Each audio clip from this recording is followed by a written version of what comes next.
Hello there. Hello. Hi, Wolf. Good to see you. Good to see everybody. Well, this is a different kind of stream, isn't it? Let me know if the music... I think the music's fine, yeah. But yeah. No game today. Not reading The Hobbit either. I really gotta do that.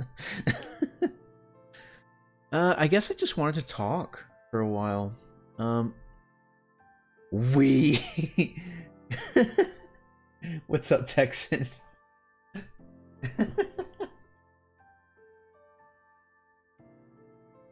Let's go. We up and at 'em. Oh yeah, but this is supposed to be a chill stream. I kind of want to actually just talk to you guys and just get some of your thoughts on stuff, and maybe just talk through some things. It's nothing serious. Don't worry about it. Not like a existential crisis or anything. Don't worry. It's not going to be anything serious. One thing I was thinking about before starting. Oh well, let me get my soda. I can barely see it. I got soda here. Here, let me open the soda. Alright. Got some soda. How am I doing? I'm doing okay. How are you doing, Wolf? How was your day? So I guess the way I've been doing, because I haven't streamed in 2 weeks, and I do want to stream at least once a week, so it does bother me a little bit that I didn't stream last week. But let's see. One thing that I feel like I need to get better is streaming more than just once a week. But I don't know. When I don't stream, or when I don't play a game, I'm doing well, it was fine. How am I doing? Well, I guess when I don't stream a game for a whole week, and I only play it once a week, I just I find myself wanting to play that game less, unfortunately. Which doesn't mean I'm going to stop playing, you know, Resident Evil and Dragon Quest. Those I'm definitely going to finish. I hate it when I see streamers start a series and then they never finish it. At the very least, if I was to stop a series, I would let you guys know. Like, even The Hobbit. I'm going to finish The Hobbit one day. If I have to stream just 1 hour streams reading one chapter a night, I'm going to do it. It's going to happen. But... just, When I only play one of these games per week, inevitably, you know, one game I don't play for more than a week, maybe 2 weeks, 3 weeks. You know, like Dragon Quest, I didn't play that game for a while when Resident Evil 4 dropped. And when I got my e-bike. So I was wondering, like, if you don't mind me saying, if you say stream once a week, I say do a schedule to keep it and just stick to it, but change the schedule if you're busy. Yeah, that's what's easy to do. If I set up a waiting room, I find it a lot easier to commit to it and play the game. The issue is that when I only stream a game once a week or once every 2 weeks, I find myself not wanting to keep on playing that game. I want to stick to one game or something, which maybe that's my own fault. You know, I'm going to say that is my own fault for not sticking to one game at a time. Definitely after these 2 games, I'm not going to do that again. But hey, you know what? Why don't we commit? I'm going to commit to something, okay? I just posted a poll. Not in the chat. It's a community post. And if you go to my community posts, you'll see it says, what should my next stream be? I say do a schedule of Monday, Wednesday, and Friday. I would like to do that. I don't have enough time for that, though. I think once I figure out what I'm doing with the current games I have, then I'll be able to get a more definite schedule. As of now, I don't think I can commit to that, but I definitely want to get a schedule going. Not saying I'm never going to do that, because I definitely do want to do that. But anyways, I put a poll in the community post. What should my next stream be? And the options are Resident Evil 4, Dragon Quest 9, or just whatever I want to do at the moment. Because that's the thing, is like, I don't like having the choice. I want to focus on one thing at a time, but I don't know which one you guys would like more, and that's what I want to figure out. So hopefully that can get figured out.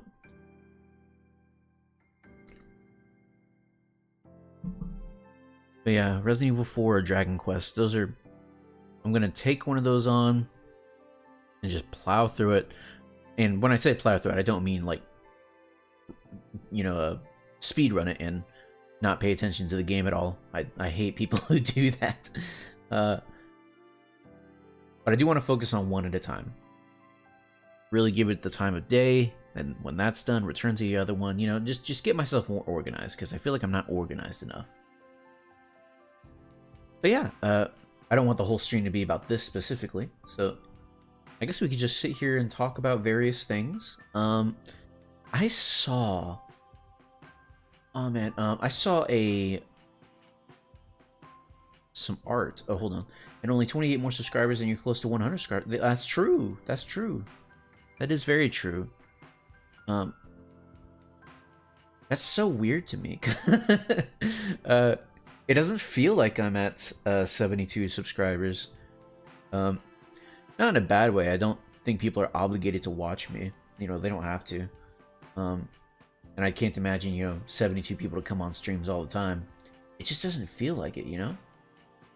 I wonder what I should do to celebrate it when I get to that moment. I really don't know. To be honest, playing Sonic Adventure 2 for my anniversary stream was kind of a Hail Mary. But not a Hail Mary, that's not the correct term. It was kind of like, I guess I'll play my favorite game.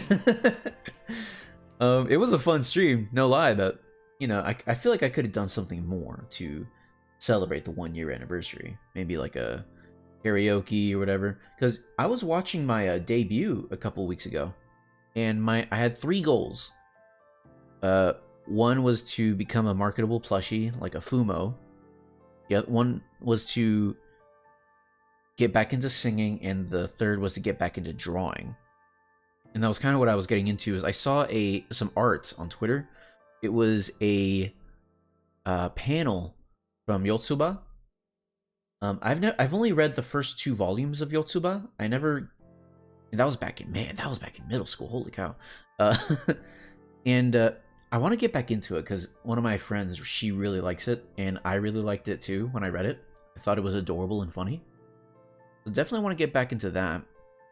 But the art that I saw, it was, how do I say, it looked very natural. Like, it looked like it was drawn with pencil and pen, but it was done so masterfully. Like, man, let me see if I could find it. Actually, I could put it on the screen. I just was amazed by what I saw. If I was stuck in a zombie apocalypse, what 3 people would you want to be stuck with and why? Oh, okay. If it could be any person, it would be, let's see, zombie apocalypse. Well, I guess I would want my wife.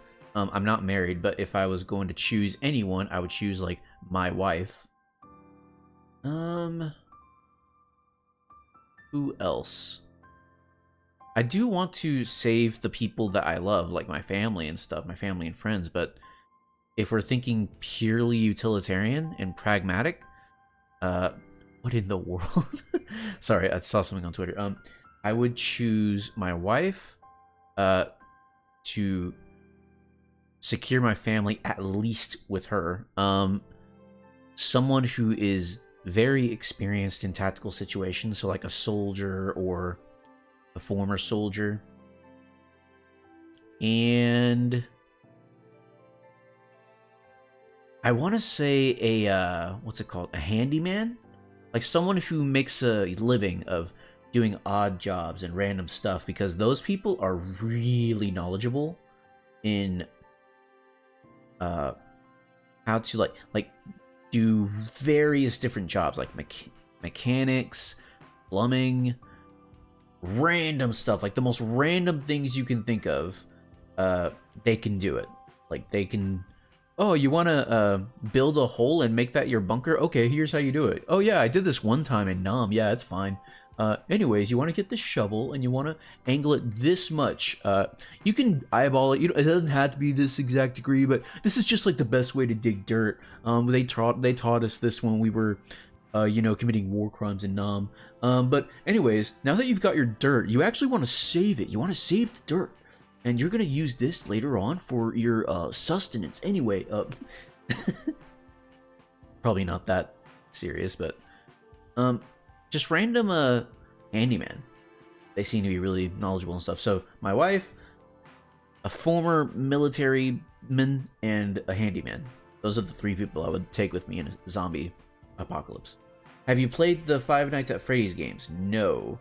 I have not played FNAF. I don't really have any interest in it. I heard about the movie. Maybe I'll go see it. I've heard people say that it looks good. But anyway, let me try and find this piece of art that I saw on Twitter.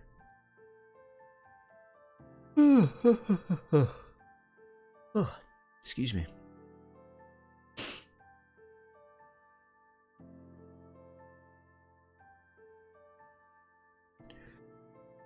One of my friends said, "I think it would be weird if Silent Hill 2 Remake is a completely new game, but the much more high-profile Snake Eater is just a graphics overhaul." I think it would be... Excuse me. I think it would hallmark just how good Snake Eater is. Like, not many changes need to be done to bring it to the current generation other than a graphical overhaul. Like, to me, that seems natural. And if they completely remake Silent Hill 2 from the ground up and it ends up not capturing the original game, that might be a plus in Snake Eater's case. You know, they kept to the original and didn't branch out. Maybe that's for the best. I could see them... I'm trying to think, was there anything in Snake Eater I didn't care for? Anything in Snake Eater I didn't care for? I really like the game. It's a great game. Oh, the bosses. So, the bosses, gameplay-wise, they're great. Love the bosses. Story-wise, they're kind of thin. They don't really have as much character as the bosses in Metal Gear 1 and 2. Metal Gear Solid 1 and 2 do. However, that's playing with fire. I don't know if you want to add as much backstory to them. Anyway, let me find this art. Also, Shondo, she says Cersei Lannister did 9/11. Based. Very based. Let me type this reply real quick. If Silent Hill 2 ends up being a flop and MGS 3 ends up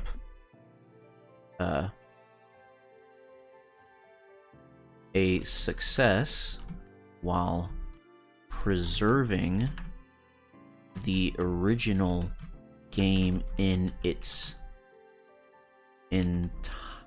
entirety, I think that would, or I would hope that would be a lesson to the industry to look toward their past for inspiration of mechanics,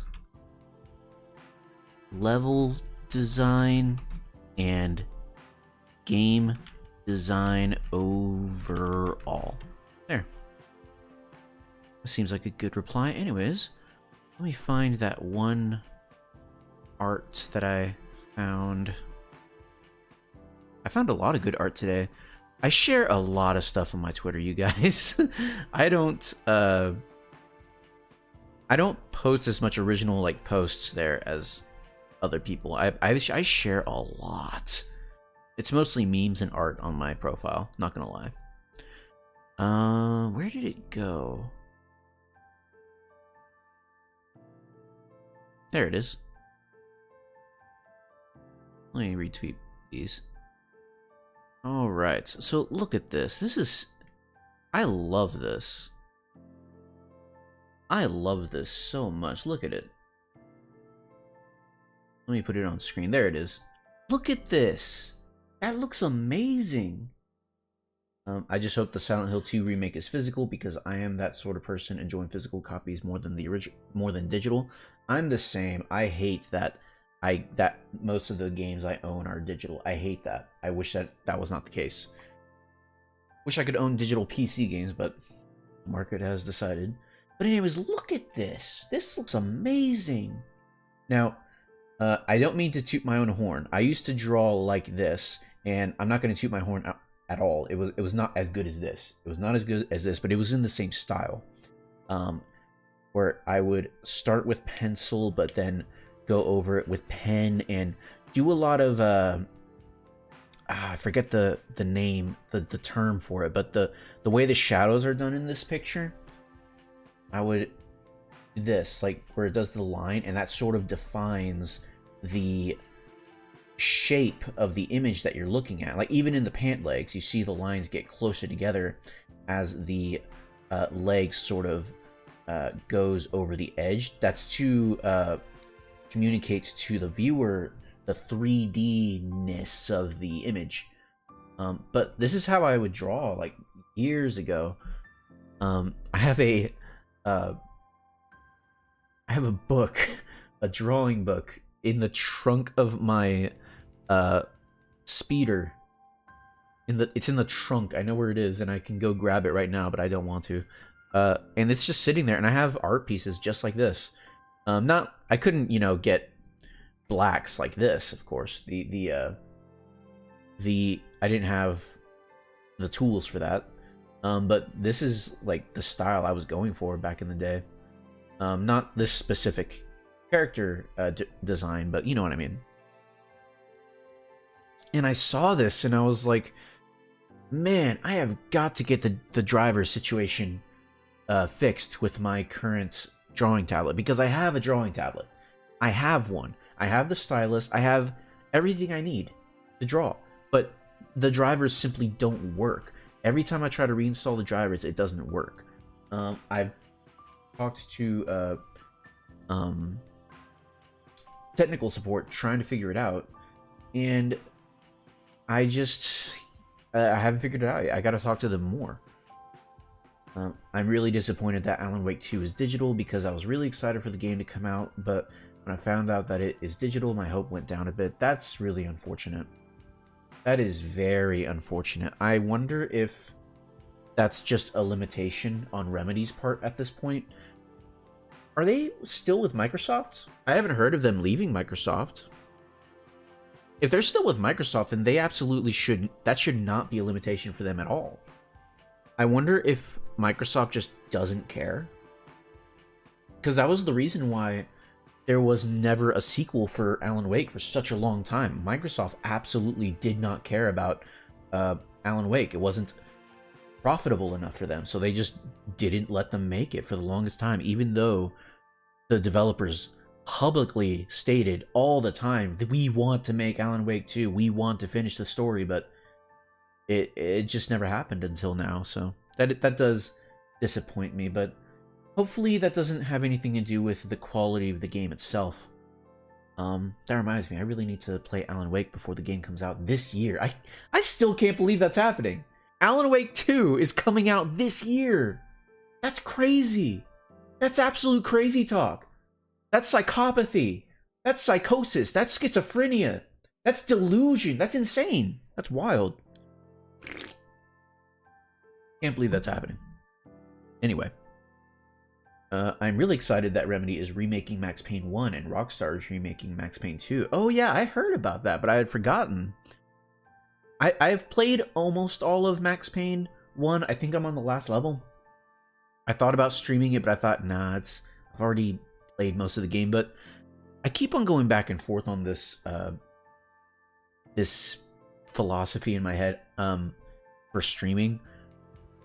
I kind of I don't know how I feel about streaming games that I have not played, because when I've streamed in the past, playing games that I had not played on stream kind of tainted the experience, because I feel like part of me was not focused on the game enough, and so I wasn't able to enjoy the game as much. But I think that wasn't accurate. I think what really happened was I was not how do I word this? I was not focused enough on the game. I was not focused on streaming either. I was kind of being pulled in between the two. And I find I have to catch myself when I do it nowadays, because sometimes when I just have no idea what to say, I'll just be describing what's happening. Like, I'll be playing an FPS game, and I'll be moving through a corridor, and I'll be like, alright, moving through the corridor here. And I'll open the door, and I'll be like, alright, let's look in here. And I'll I'll check my corners to make sure the room is clear. And I'll be like, alright, I want to make sure we're clear. Then I'll pick up the items in the room, and I'll be like, ah, cool, there were some resources in here. Then I'll leave the room. I was like, alright, on to the next room. You see what I mean? I'm just doing a play-by-play. I'm not saying anything. I'm not being entertaining. I'm not really doing anything. Anyone can do that. I want to get better at that. I got to catch myself when I do that nowadays, because I don't think that's necessarily valuable. At least not to me. I don't watch people who do that. I find it quite boring, actually. So when I do it, I really don't like that. I really enjoyed playing Max Payne 3. I think it's one of my favorite Max Payne games. I would love to play Max Payne 3, because I have not finished Max Payne 1. I have not played 2 or 3, but I very much look forward to them, because I really like Max Payne 1. It's such a good game. It might be a little too long for its own good. It's also really, really hard. Maybe that's the real thing. It's not a long game, it's just really hard. Like, it's really hard, you guys. Man, like, I think one thing that makes it really hard is that if you don't know the mechanics of bullet time, you'll kind of shoot yourself in the foot. And let me explain what I mean by that. Your bullet time has a meter, right? And the meter, when it's full, that's when you have like a full amount of bullet time. You can use bullet time for X amount of time. And the lower it gets, the less bullet time you have. You know, pretty standard. If you've ever played Enter the Matrix, you know exactly what I'm talking about. In that game, it was called Focus, not bullet time. Although in Max Payne, I don't think it was called bullet time either, but that's besides the point. Anyway, pretty standard, understandable, whatever. But here's the thing. Your bullet time does not recharge in between levels, which I did not know when I started playing. I really wish someone would have told me that. I didn't know that. So when I started playing Max Payne, I was like experimenting with bullet time. I was like, okay, let's see. Because you can use bullet time in 2 different ways. You could stand there, initiate bullet time, and then move freely while in bullet time, albeit at a slower pace, and, you know, just shoot that way. Or if you are moving and you initiate bullet time while you are moving, Max Payne will jump. He'll do a diving maneuver, right? And you can shoot like you're in the Matrix, and it's super cool. And that's really how you use bullet time most of the time, because that's more efficient. Because bullet time ceases to exist when the dive is finished. So you'll end up diving multiple times to, you know, keep utilizing bullet time. And you think, well, Gruff, why not just stand there, use bullet time, and then shoot? Well, here's the thing. You don't want to do that, because if you initiate bullet time while you're standing still, that uses more bullet time, especially since if you stand, I'll just call it stand bullet time. If you use stand bullet time, it does not turn off when you use dive bullet time. You have to turn it off yourself. So it's very easy to sometimes sometimes it's easy to forget that you have to turn it off. So you end up using a lot more than you wanted to.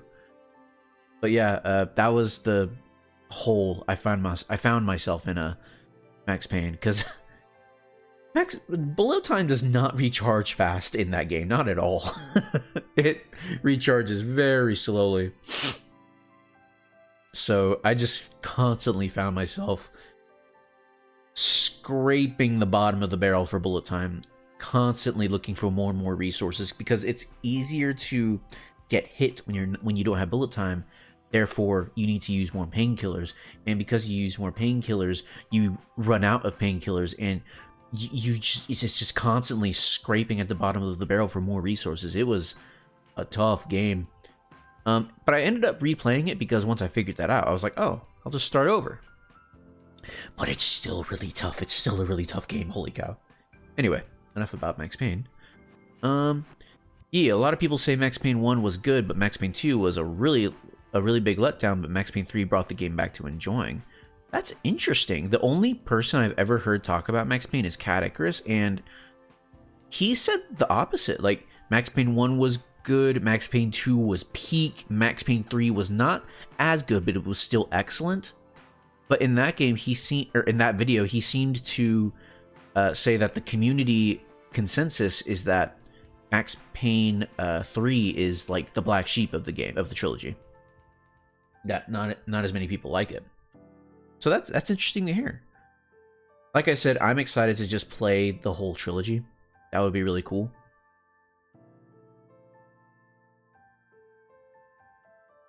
But yeah, really excited for that sort of thing. I really need to hunker down, figure out what to do with my drivers, get with tech support, figure out what's going on there. Get back to reading Yotsuba. I really enjoyed Yotsuba when I read it years ago. My dad, I remember showing my dad Yotsuba. Let me just make sure I'm just talking about the right manga. It's called Yotsuba, right? Oh, that's not Yotsuba, that's Azumanga Daioh.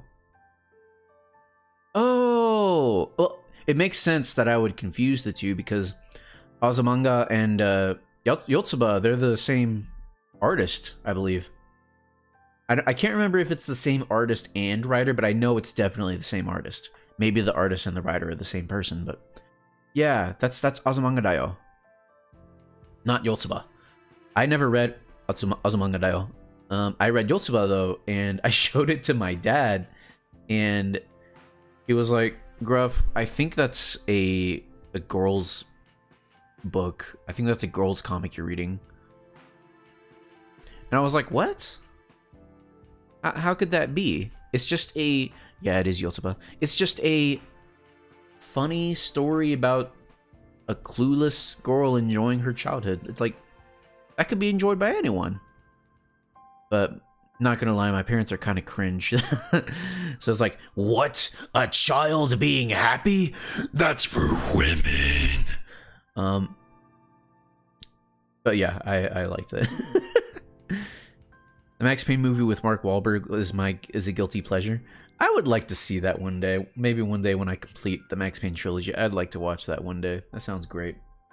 I heard that the imagery was very inspired, but the actual, writing and whatsoever was not as good. Which stinks, because you would think that Max Payne is Remedy were very inspired by noir and police procedurals when they made that game. You would think that a game inspired by movies and TV show would translate very well to a movie or a TV show, but no, that's not the case. Very, very strange. The movie industry is not beating the allegations that they hate video games. They're not. Never, ever. That's another interesting topic that I just absolutely adore, Remedy, because they take a lot of inspiration from movies and TV shows that they loved growing up. What's the name of the writer? What was his name? I know his name, but I can't remember it right off the top of my head. Remedy writer. Sam Lake, that's his name. Oh, that's his artist name. That's not his actual name. That makes sense because isn't he like Finnish or something? Yeah, he's Finnish, so he has like a Finnish name. How the heck do you pronounce that? How do you pronounce that? Hold on, I need to know how to pronounce this. Pronunciation. Here we go. How do you pronounce it? I hate it when you look up names to pronounce and it doesn't... Hold on. Samijärvi. Okay, thank goodness it gave me an actual clip, like a voice clip. Samijärvi. Samijärvi. Samijärvi. Samijärvi. I'm not perfect, but I'm sort of there. Samijärvi. Samijärvi. That reminds me of Mads Mikkelsen, his name is actually pronounced Mads Mikkelsen. Anyway, that's one thing I adore about Remedy, is that they're uncompromising when it comes to making a game and not a movie. They are heavily inspired by movies and other media that they've done, that they've consumed, but Sam Lake especially, because it seems to correlate with whatever properties that Sam Lake is involved in. Because Quantum Leap, is that what it's called? Quantum Leap? Quantum something. What's it called? I'm really excited for Alan Wake TV show that's in the works. Ooh. That sounds interesting. I would... Huh. What? Quantum Break, that's what it's called. So Quantum Break, I've not played it. It's in my Steam library because my brother bought it for me for my birthday, or Christmas, I can't remember. I have heard that it is not that good. I remember watching PewDiePie play it when it first came out, and it doesn't look that great. It looks visually stunning, but, you know, not much beyond that, to be honest. Story is meh. One day maybe I'll play it and I'll see how the story, like, choices really matter. But anyway, I really like that whenever Remedy makes a game, they make a game. They don't make a game pretending to be a movie. You know, those games where it's like, we're going to show you a game where the game mechanics are really simple and stuff. That way, we can... there's not much in the way of showing the actors and actresses stunning performance, and we're going to make sure there's not a lot of mechanics so that there's not a lot stopping us from making the game look really, really good and very realistic. We want to make the game look super realistic, have the best actors and actresses, have the best score, or maybe not much score, because you know what's really serious, guys, is when there's no music at all. That's how you know that they mean business. That's how you know that they're really, really serious, is there's no music. And because of all this, that we're gonna make sure that there's no replay value. But hey, that doesn't matter, because this is the kind of story that sticks with you, guys. This is the kind of performance that you're going to think about for the rest of your life. And the whole time, I'm just sitting there and be like, where's the game? Where's the game that I paid $60 for? I paid $60 for this thing, and you're going to give me a 7-hour movie? Are you kidding me? I could watch this on YouTube for free, which is what I did when I watched PewDiePie play Quantum Break. Thank God I didn't pay money for this game. And I feel bad for my brother, though. But, you get what I mean? Like, Metal Gear Solid. I always go back to Metal Gear Solid because, for me, it is the epitome of what I want from video games. A game that does not compromise on story or gameplay. You get peak story and you get peak gameplay. and there's music all throughout. It's wonderful. It's fantastic. It is my favorite franchise, and thank you for coming to my TED Talk where I rant about the current industry trends in the American AAA industry. But yeah, that's what I just thought about, talking about Remedy, Max Payne, and all that. I'm so glad we're getting Alan Wake 2, man. I just hope it's not Epic Games exclusive for a year. It probably is going to be, though. It probably is going to be. That's what they did with the remaster, right? Jeez, man. Here's the thing about the Epic Game Store. First of all, it's not good. It's not good. It's not a good store. It is terrible. It's like you expect more from a multi-million-dollar corporation, but I guess, you know, web design isn't their strong suit. Like, why is their store so terrible? They didn't add a wish list or a cart for years, when that's like the bare minimum. What in the world, dude? That's just sad. That's embarrassing. People have kind of memory holed that, but I would just like to remind everybody. Let me make a tweet about it. Reminder. Epic Game Store didn't have a wish list or cart for years. How embarrassing. Send tweet. There. That's it. Anyways. But that's not the reason why I don't buy games from the Epic Game Store. I don't want to support...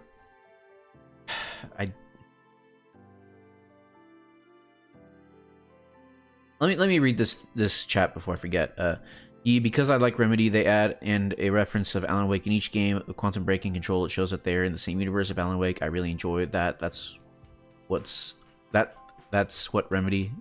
I really like that they reference Alan Wake 2. They clearly want to continue the story. Maybe one day I should stream Control, because I know that that's a huge part of... I know that it's a significant part of Alan Wake. Like, when they sell the Alan Wake collection, Control is there, and I really want to see it. I really want to play that game. But anyways, back to Epic Game Store. Here's the thing. I try to avoid supporting Tencent. I try. I'm not perfect. I've bought some stuff that they have shares of. I just really don't like the Chinese government, not gonna lie. This is kind of coming out of nowhere, but it's true. I do not go on the Epic Game Store because I don't want to support Tencent. Even when they have free games, I still don't want to. I don't want to contribute to the what's it called when they see, oh, they have this many people online, this many active users. I don't want to become a statistic that they can use and say, oh yeah, we have this many active users in their shareholder meeting when they want to say, oh yeah, we're growing, we have growth. Yeah, there it is, see? I don't want to do that. Elden Ring, I was distraught when I found out that From Software, Tencent has shares in FromSoft. Like, I was distraught, man. I was like, oh man.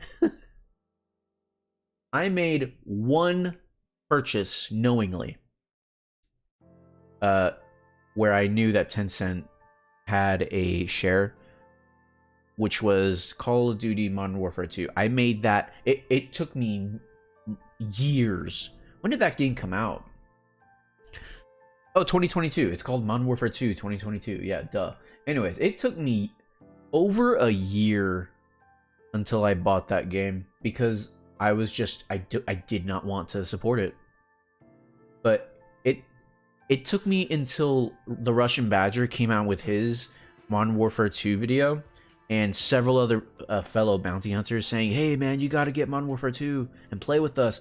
It took that, because if it was a combination of those two things. On one hand, the Russian Badger, his video, really showed how good that game can be. And on the other, it was the combination of me having friends who also play the game and I could be social with. Those two things really is what made me buy that game. And I still don't like the fact that I had to buy it. Not that I'm entitled. I don't feel entitled to video games, and I don't feel entitled to their games. Like, yes, you should pay for products if you want to use them, but I just don't like supporting the Chinese government, man. They're not cool. I don't like them. Anyway, that's not that much of a hot take, is it? Oh, you don't like the Chinese government? That's kind of a bummer, bro. Nah, I don't like them. That's a good segue, though, to another topic. The one that, if you follow me on Twitter, you might have seen it a little bit. So, if we had like some freak, some random idiot in the chat right now who hears me say I don't like the Chinese government, and they'd be like, "Well, why do you hate the Chinese? Why do you hate the Chinese? What did they do to you?" It's like, I don't hate the Chinese. They're pretty cool. I just don't like the government, bro. They're really shady. Have you heard about the stuff they're doing over there? They doing some shady stuff. They doing some 1930s, 1940s behavior over there. But man, there's just been so much internet police lately. This week, like this week and last week, like there's always going to be internet police. You can't get rid of them. You know, we always have the village idiot, but now with the internet connection, the village idiots, they can converge, and now they're all of our problems. Now we have all these village idiots running around with a Twitter account saying, actually, if you enjoyed this random YouTuber's content, 6 freaking years ago, you're actually, a political extremist. Let me ask you a question. Who is your favorite Modern Warfare character? My favorite is Ghost because he looks amazing, he is a great character, and his backstory is really interesting. That, what you just said puzzles me because I know absolutely nothing about Ghost's backstory. I would love to figure that out. But anyways, if we're talking about past characters, like classic Modern Warfare, to me, it's a tie between Ghost and Roach. I really like Ghost and Roach. Ghost because he's cool, you know? Really, really cool character. But Roach, first of all, his name is Roach. That's such a cool name for a character, especially a character you get to play as. They call him Roach because he just won't die. It's so cool and raw, and I love it. If we're talking about new Modern Warfare, not gonna lie, I think new Modern Warfare Ghost, I think he's really cringe. I think he's really, really cringe. Because they... Now take this with a grain of salt, because as I said, I don't know his backstory, but I think that they deify him in the new game. They really do. They deify him, and I can't think of any other word to say like how the writers of Modern Warfare 2022, they really deify him. Like, in the original game, he was just another person on your team. He was the character meant to replace Gaz, and they actually share the same voice actor, I'm pretty sure. He was just a cool guy. He was a cool guy who was on your squad, who had the most swag you can ever see in your life. This dude's swag was so powerful that people made Minecraft skins of him. People made mods where you could play as Ghost in Left 4 Dead 2. They made mods where you could play as him in any video game. And this man's swag was so powerful that they put his skin as a microtransaction in the new Modern Warfare 2 because they know that they just cannot match the absolute swag messiah. Like, for real, like, what the heck were they thinking with his new costume? Like, in the first one, it was like there's this term, tactical. It's like tactical, but there's a cool instead of cool. You know, COOL, cool, tactical. That's tactical is a aesthetic. I devour tactical. I love it but it's also tactical. You need to maintain a balance. Tactical needs to have a balance between believability and stylization. Like let me give you some examples.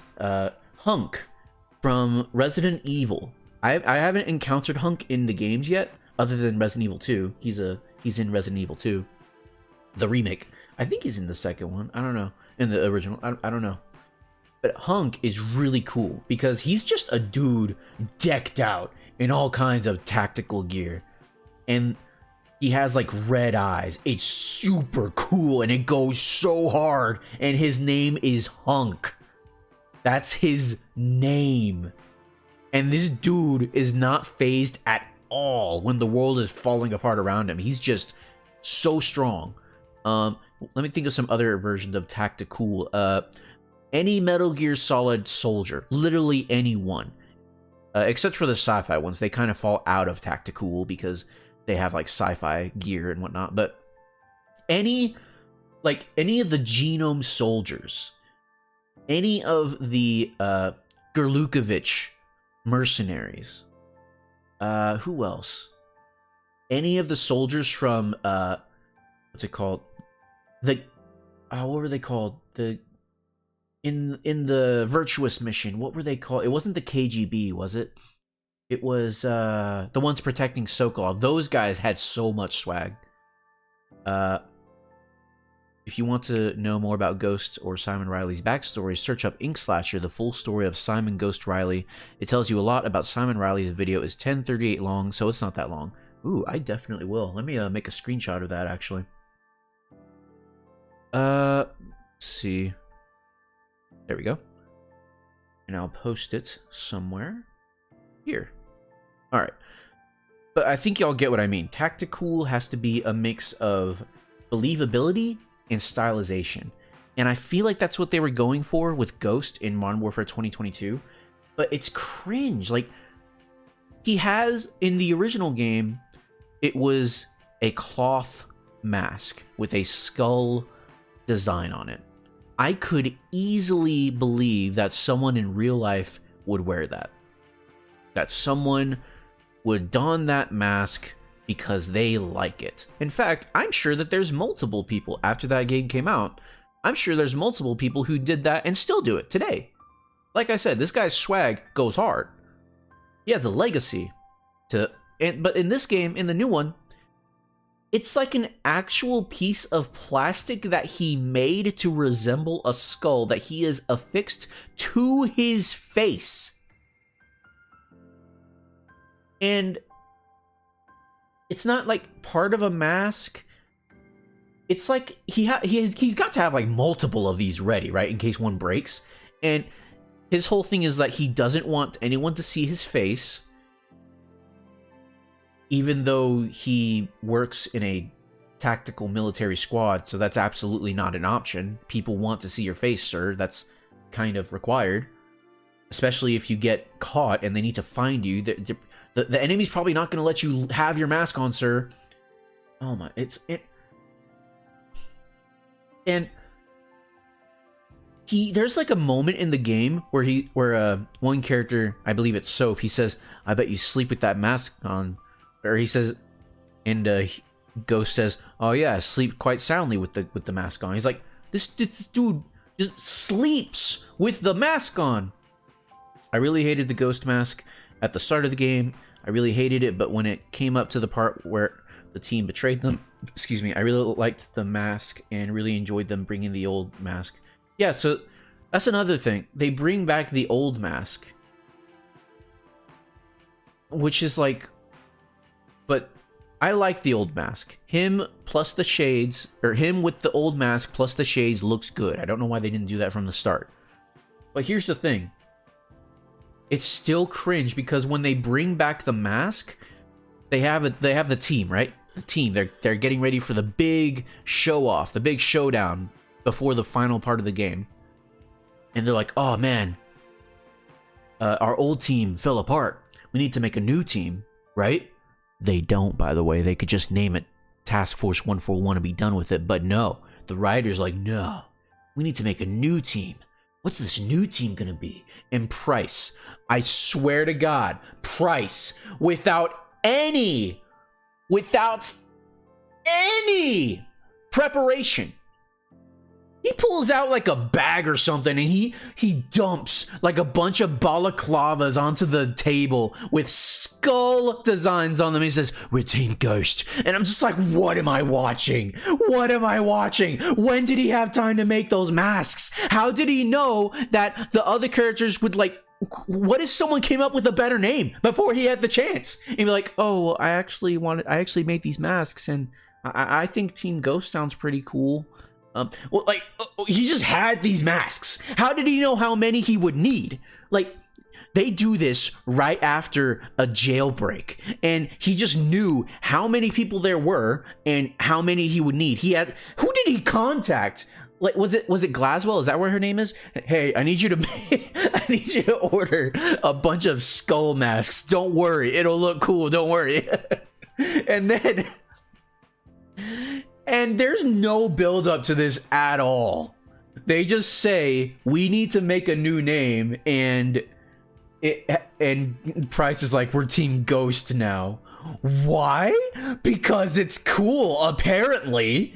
And they thought that was cool. They thought that was the coolest thing ever. And at the end of the game, when on the plane, the guy on the phone said, "Ready, ready, no rush," and I was like, he said the line. I was really surprised that level in the original game. Yeah, I'll get to that in a sec. Like, so much of the new Modern Warfare games feel like member berries. If you don't know what a member berry is, like, imagine, you know, the Star Wars sequels. You're watching a Star Wars sequel and Han Solo shows up on the Millennium Falcon and he says, "Chewie, we're home." He has absolutely no reason to say that, and he shouldn't even be in this situation to begin with, but the writers put that in because they want... Imagine if the writer was sitting on the chair next to you and that moment happens in the movie. The writer looks at you and he says, "Hey, there's the thing you remember. Do you remember that? That's the thing you remember, right? You remember, right?" It's a member berry. That's what a member berry is. It's like the writer leaning on your armchair being like, "Hey, there's the thing you remember. Isn't that cool?" Like, that's it. And they do so much of this in Modern Warfare 2, with Ghost especially. Like, what were they thinking? Ghost was cool. I'm not gonna lie, Ghost was really memorable. I was so sad when the twist came in the original game. But, guys, this is not cool. This is cringe. You're deifying the man. You're treating him like he's a god. Like, this dude is better than MacGyver, better than Chuck Norris, better than any random action hero you can think of. That's how this game thinks of him. They think he's the coolest thing ever. Like, literally, there's a part where Ghost is on the radio with Soap. And what's Soap's real name? Because he calls him his real name. Soap McTavish. John. And he calls him Johnny, or Johnny Boy. And he just does this like randomly. Like in the middle of a mission, he just starts calling him Johnny and John and Johnny Boy. And no one addresses it until like the next mission or something, where someone else calls Soap John or Johnny or Johnny Boy. I can't remember which one it is. And he says, "Don't call me that. Only Ghost can call me that." Because, you know, Ghost is so cool. And and I'm just playing. I'm like, what were they thinking? Like, I like Ghost, but this is just silly. Like, I want to hear Ghost Why didn't they get the original voice actor, man? You never see Ghost's face. They could have gotten the original voice actor. I want to hear Ghost go like, soap, soap, soap. But it's just, I'm playing this game and like, this is not the Ghost I grew up with. He's someone completely different. He's older, apparently wiser because he has more experience, and he's like a MacGyver survival type and a boogeyman. Like the enemies see him, they're like, oh shoot, that's that one special forces guy with the mask. Like he's some kind of superhero, like he's some kind of Batman or Punisher type character. Like you hear a couple of guards talking about Ghosts as if he's Batman, as if he's the Punisher.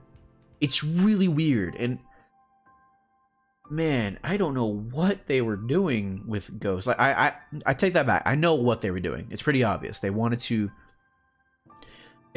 cash in on the absolute legacy of Ghost, absolute swag messiah, and the most iconic character from Modern Warfare 2.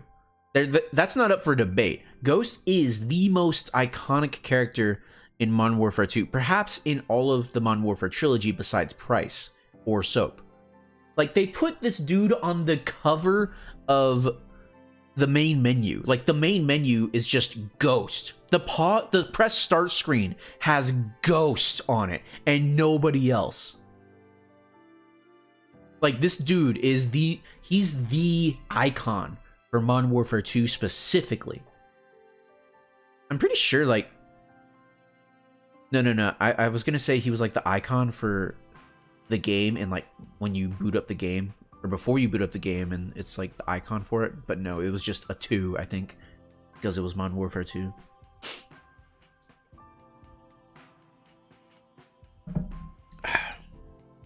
But yeah,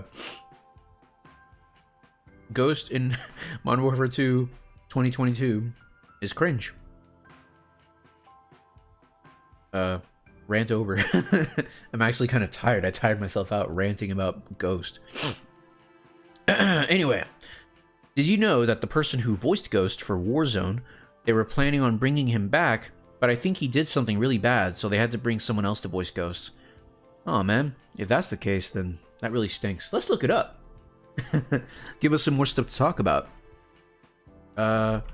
Modern Warfare 2 2009 Ghost voice actor. Let's see, Craig Fairbrass. Okay. Let's see, Craig Fairbrass. Let's look him up. Ah, he looks quite young. Let's go to Wikipedia. Go to the controversy section. Early life, career, voice, personal life, filmography, film, television, video games, references, external links. I'm not seeing the controversy section. Where is it? Maybe it's in the career section. Let's look. Let me Control F. Oh. There's controversy? No. There's no... What? Is there no controversy? What the heck? Let me skim through this real quick.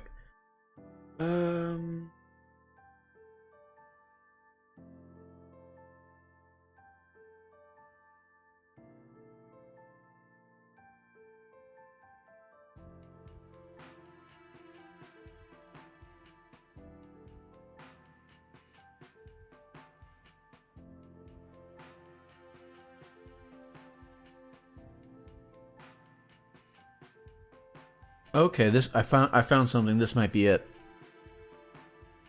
Under personal life, it says, while he enjoys the roles in films revolving around knife crime, criminal gangs, and violence, Fairbrass stated in a 2020 interview, "I'm very aware of the violence that is in the films. It's like playing Call of Duty," people say to me. "How do you feel that you're voicing characters in games that could be the instigation for someone to go out and commit murder?" I'm just an actor. In the end of the day, it's all make-believe. Some people take it a step further. Based. Absolutely based. Good that he said that. I hate this. It was someone else who voiced Ghost in Warzone. Oh, okay. Well, while I'm looking up, I hate it when people go to voice actors and they're like, how come you voice a character that might inspire some psychopath to do some bad stuff? And the whole thing is like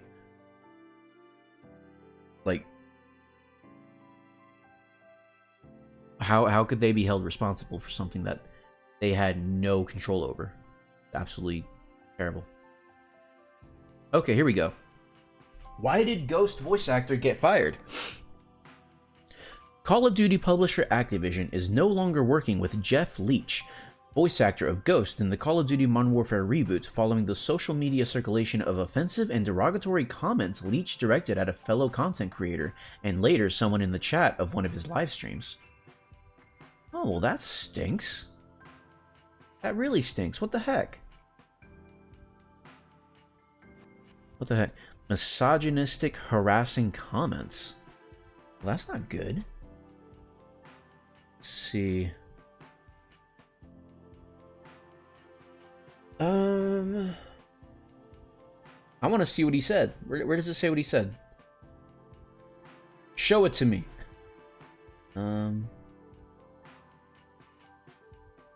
Where? I want to see what he said.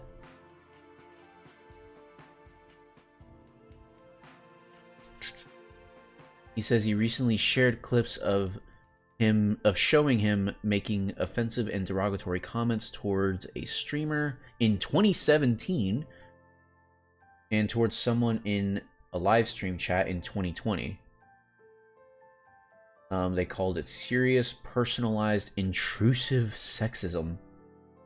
Okay, but like, can I see it so I can see what he said? And I can decide for myself what it is? What the heck? Where is this? Is it not here?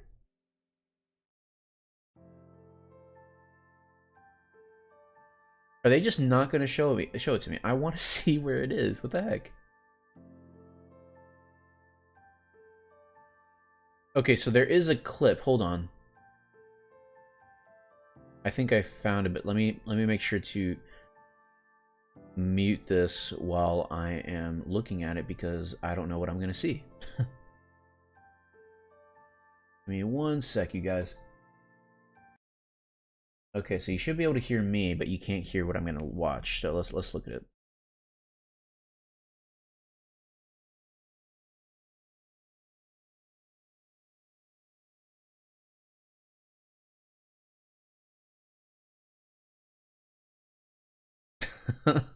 Bro.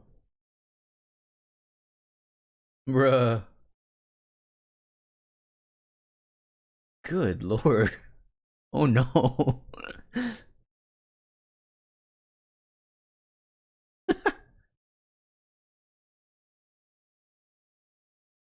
So yeah, that's why they recast him for someone else to voice Ghost in Modern Warfare 2 reboot.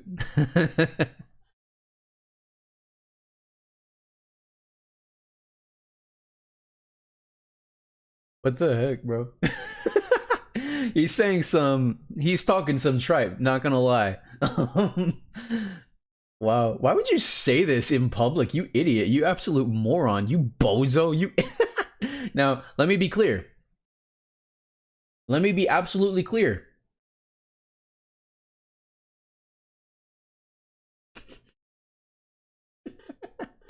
I am not opposed to trash talk.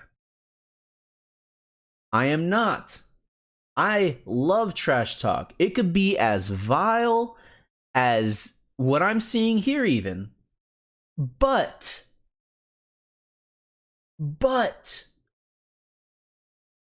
you should only engage in it when you're like not, when you don't have the responsibility of representing a company? Like, what did he expect to happen? Did he expect to get off scot-free? This is the internet. Have you been on the internet, my dude? Like, what the heck? I love trash talking people online. It's great. But I'm not like I'm not hired by Activision or Microsoft or whatever he was. Activision, yeah. So like, and the stuff he's saying, not gonna lie, is pretty pointed, very pointed. I wouldn't say this stuff myself. I go much more general. Like, if some dude is like, a lot of times on Call of Duty, you'll get people who have their mic on, and you hear like fire alarms that need their batteries replaced, so they start beeping. You hear families arguing in the background. You hear dogs barking. You hear music blaring. You hear all this stuff. And I beg to the person, sir, please commit toaster bath. Please commit toaster bath. I am begging you. Commit log off of life, please. And it's obviously a joke. Like, it's obviously hyperbole. I want to know, why did the No Russian mission get so much controversy? Well, that was back in 2009. And I think even if that mission came out today, I think it would still get controversy. Just because of the content of that mission. Like, I think it's... Honestly, I think it got... I don't really think it was controversial. I think most people saw that and be like, oh, dang, that's crazy. What's the game rated again? Oh, it's M? Oh, okay, anyway. But I think it got, like, publicized in TV shows, like, news stations, because it gets views. I think that's why they did it. Not because it was actually controversial. Like, normal people don't care about that sort of thing. They just don't. Because normal people aren't psychopaths. But this guy, he's just talking tripe. Let me keep watching this. And he's talking it to somebody he knows. Like, somebody he knows specifically. He's talking about it to someone that it's pointed directly at a person. You shouldn't do that, especially if you have, like, a lot of followers. Like, you shouldn't be this nasty to a person specifically. And I don't know the context behind why he's saying this. Like, what the heck? But yeah, like, if I was to insult somebody and I knew them, I knew who they were, I would insult them, but I would try to do it in a way that's constructive, in a way, if that makes any sense. Like, if someone makes a video about me and everything in it is just wrong, I would probably be upset and say, you're an idiot, you need to get your facts straight, right? And it's like, oh wow, Grove, you called him an idiot. I'm like, well, yeah. But immediately after that, I said he has to get his facts straight. You see where I'm coming from here, you know? What were your thoughts on General Shepard's look for Modern Warfare 2? I don't know why they did it. They got so what they did, I know that actor, and I like that actor a lot. I first saw him in 24, and I like that actor. But he shouldn't be playing Shepard. He looks nothing like Shepard. He sounds nothing like Shepard. And I don't know how many people know this. That's not Shepard. That's Overlord. Y'all remember Overlord from Modern Warfare 2?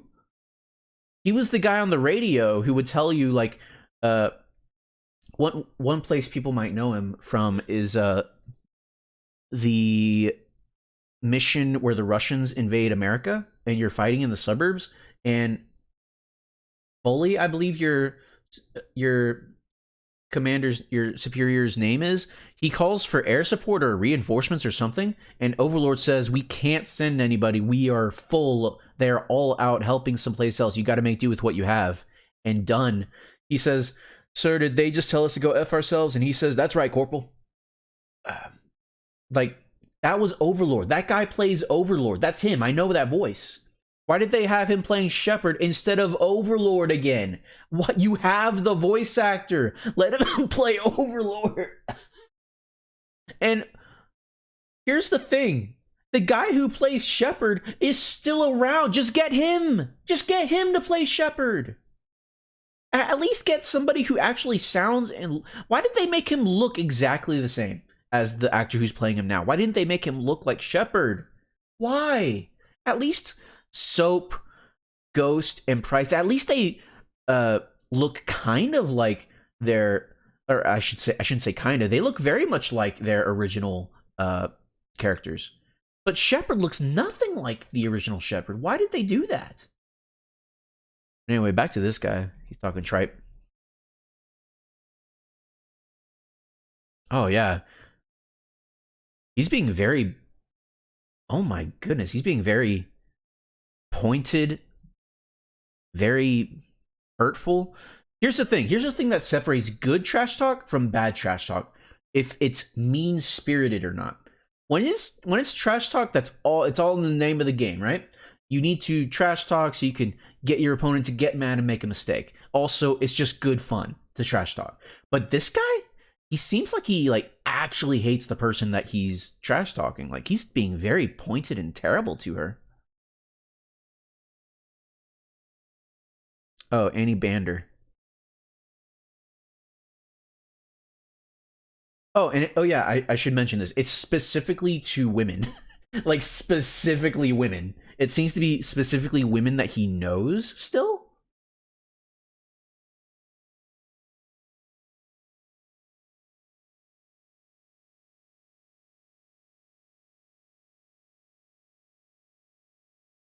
Yeah, like, that's not okay, what he was doing. Because it wasn't just trash talk. That was very pointed directly at, like, that was just unabashed sexism, like, actually. It's not even ironic sexism, it's not a joke, he's being 100% serious. Like, wow. Like, I'm not gonna keep talking about this because I don't want to get canceled myself, but I think there is a problem with people when they do something that's like, oh, that was a little edgy. Huh. Anyways, I'm gonna go get this person fired now. Like, that's an issue I think that we still have to figure out how to deal with. But this is not that. This is not that at all. He, like, actually did something wrong here. I really like the person who voices Price. No, he is really good. The original voice actor was good, but they did say they didn't want to bring the original voice actor. They wanted someone new. I do wonder about that, because, like, why? Why did you do that? Nothing against the new voice actors. They are very good. Even Ghost, his voice actor is fantastic. There is not a weak link at all in any of the voice actors or actresses. They are all fantastic. But why did they make that choice? Why did the publishers or developers or whoever made that choice, why did they do that? I wonder why about that things. Because, like, you would, like, getting the original voice actors to reprise their role, like, holy cow, that would have been awesome. I'm still watching this video.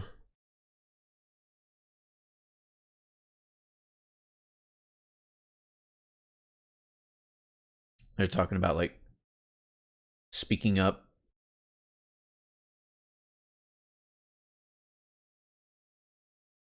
Yeah, they're just talking about what they can do to discourage that kind of behavior in the future. And I don't blame them. Here we go, back to the music. Yeah, very... That took me out of by surprise. I thought it was gonna be like, oh, he said an edgy joke or something, but no, that was very pointed racism. That was very pointed sexism. That was not okay. But yeah, I'm glad that he got caught on that. That's good. People shouldn't, you know, tolerate that sort of behavior. Excuse me, I'm just going through some random person's pictures here. They had a funny meme. Anyway.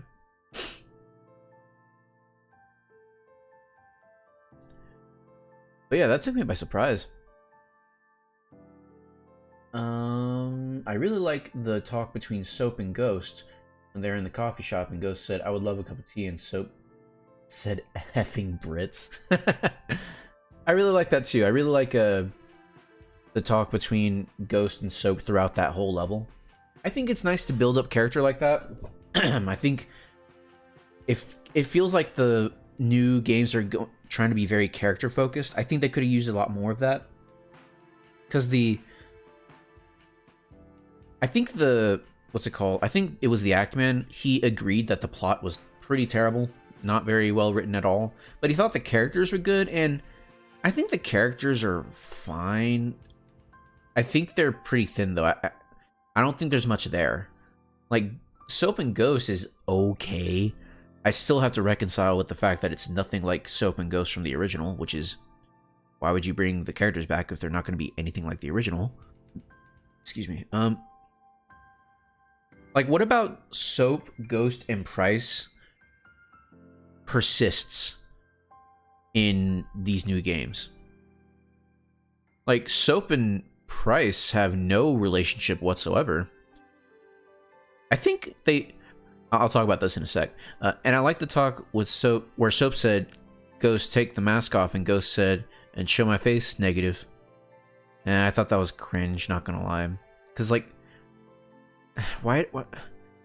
It's like the writers think it's super cool that he doesn't show his face. Like even at the end, when the conflict is over and they're at a public pub, the tavern, the boys, and he still has the mask on. Like, brother, take it off, please. You're cringe. You're cringe. Anyways, I thought that was cringe. But anyways, so I think that they approached the dynamics with the characters completely wrong in Modern Warfare 2022. What they should have done, instead of having Price and Gaz together, because they developed the relationship in the first new Modern Warfare, right? Oh, by the way, I didn't answer this earlier, but Gaz is my favorite character in the new Modern Warfare games. I really like Gaz.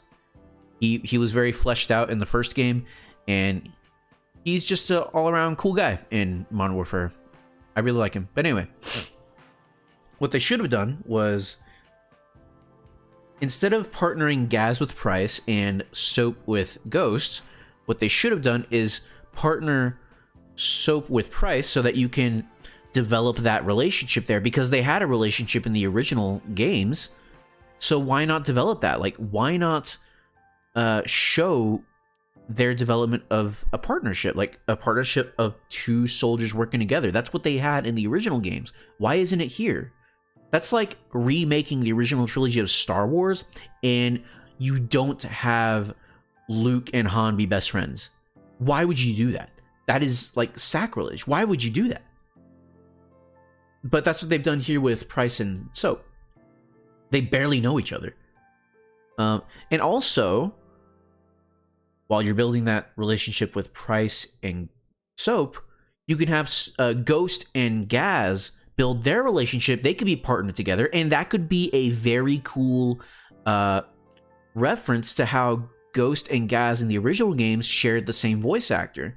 They could even have like a throwaway line. It's like, your voice sounds familiar. Do I remember you from somewhere?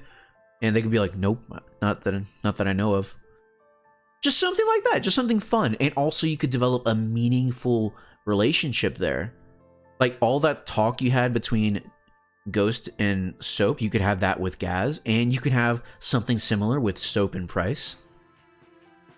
It's great. I was surprised that before Modern Warfare 2009 came out, they brought out a set of comics of Ghost, and today they are really expensive. There are like people selling them for thousands of pounds. That's really interesting. I didn't know about that. I know that there was like a live action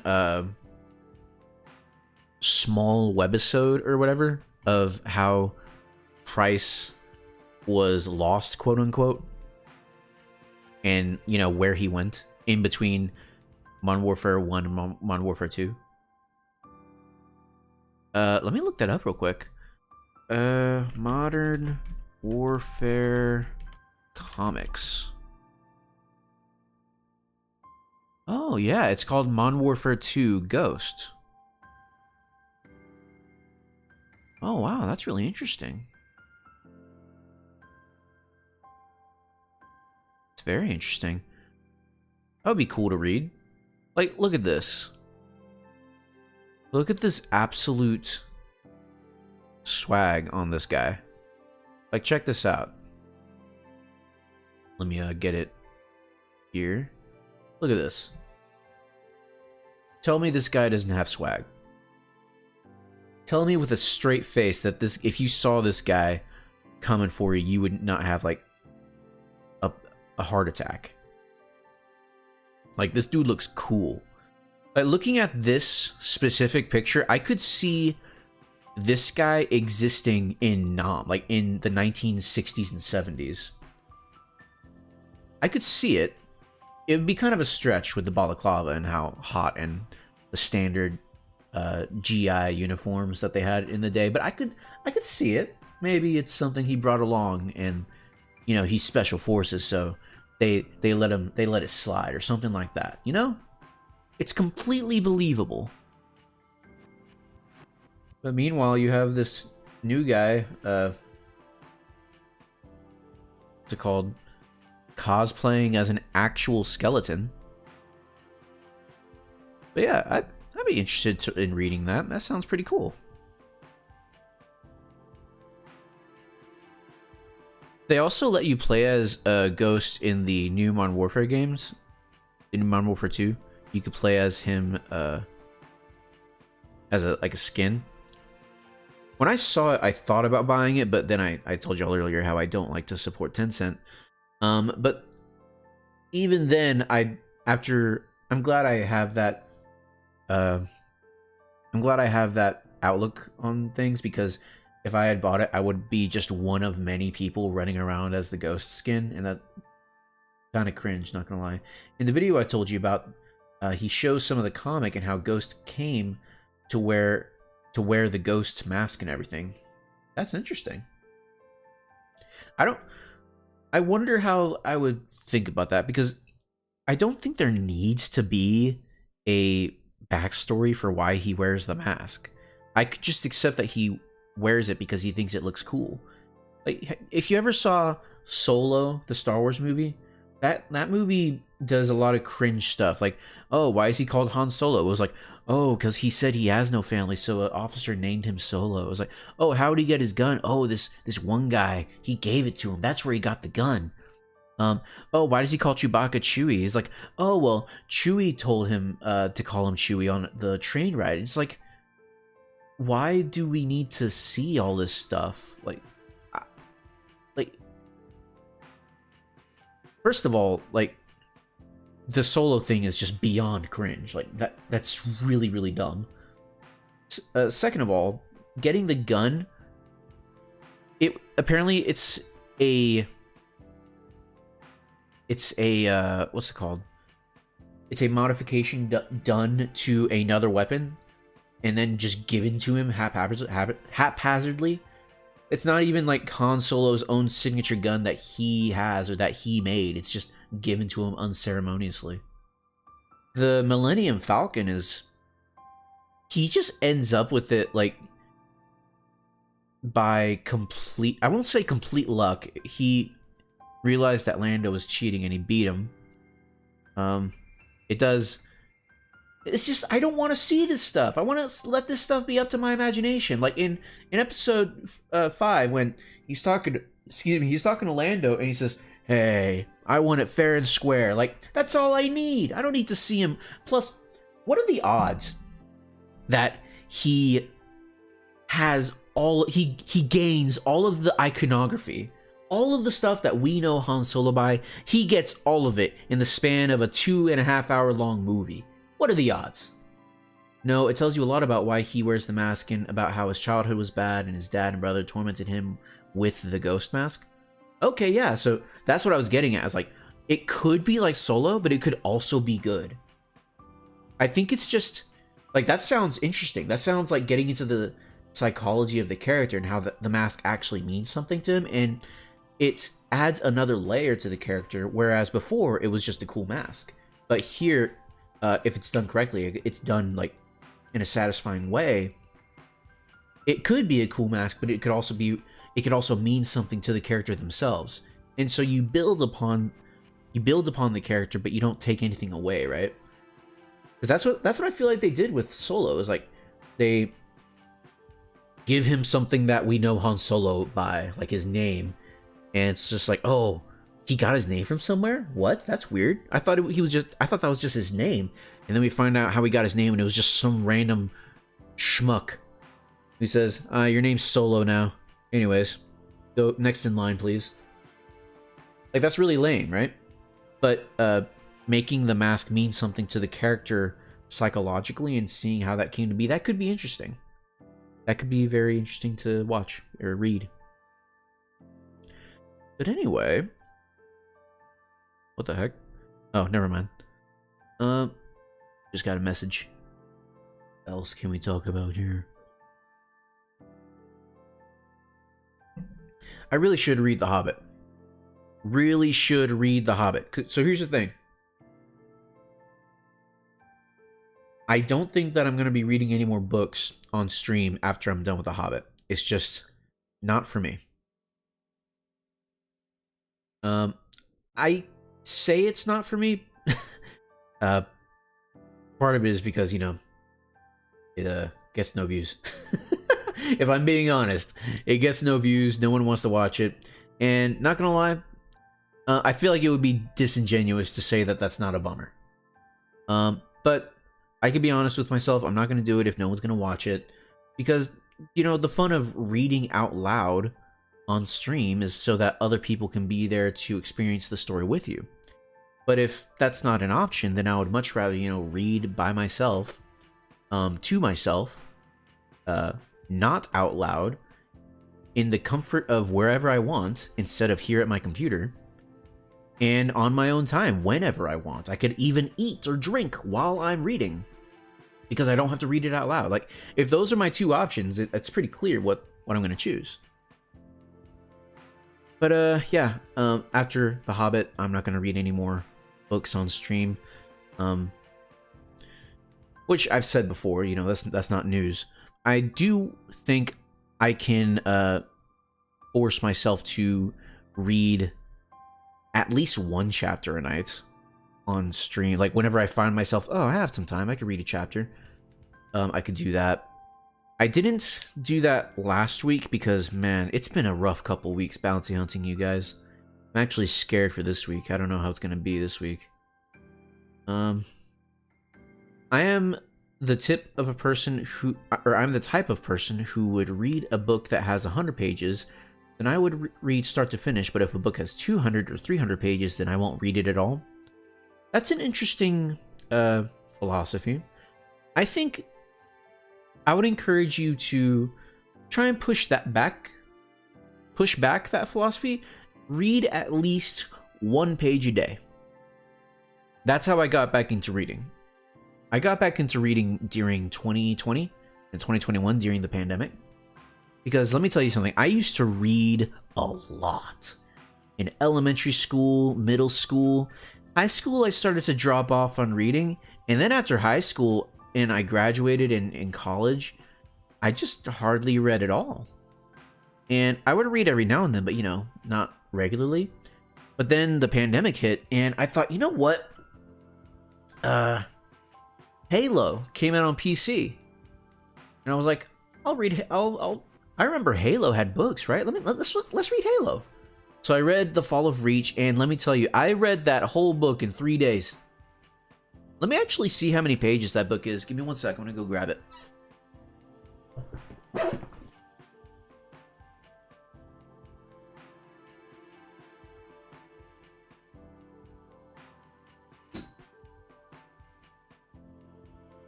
Alright, The Fall of Reach has, let's see, there's like extra story on top of the story the book tells, so I'll just include the actual story, not the extra bits.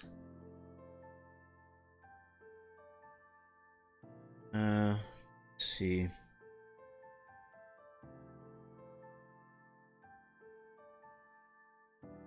Okay, The Fall of Reach, 414 pages.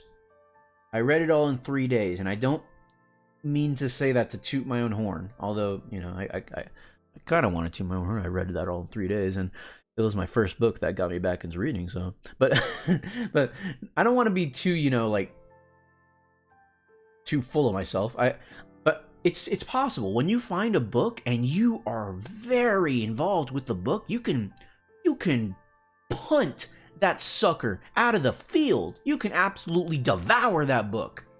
I've done it. Like when I read that book and I got through it in 3 days. I say 3 days. It was more so like, let's see, I would start reading, because I was reading, this was before I started bounty hunting. I had a desk job, and during the pandemic, let's see, I would start reading around 9, let's say 9, and I would leave at 5. So that's 8 hours? No.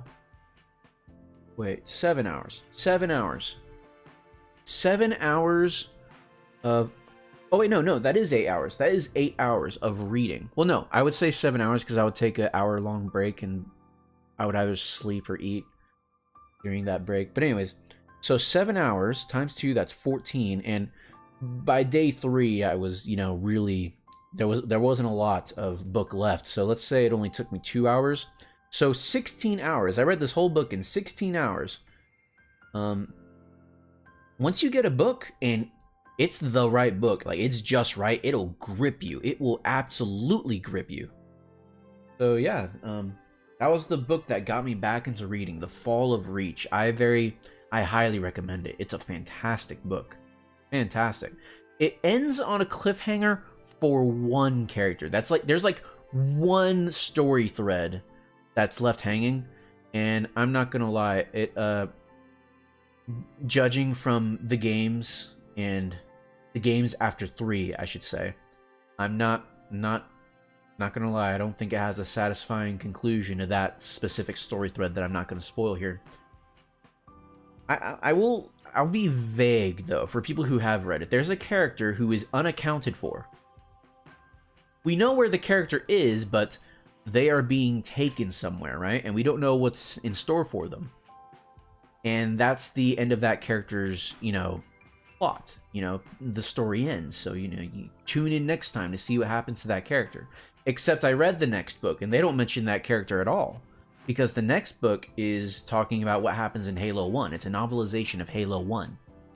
So I thought, well, what happened to that character? And then later on in the games, I guess I found out, and I was like, wow, that was disappointing. That was lame. Anyways, let me put this book back. Let me put it back.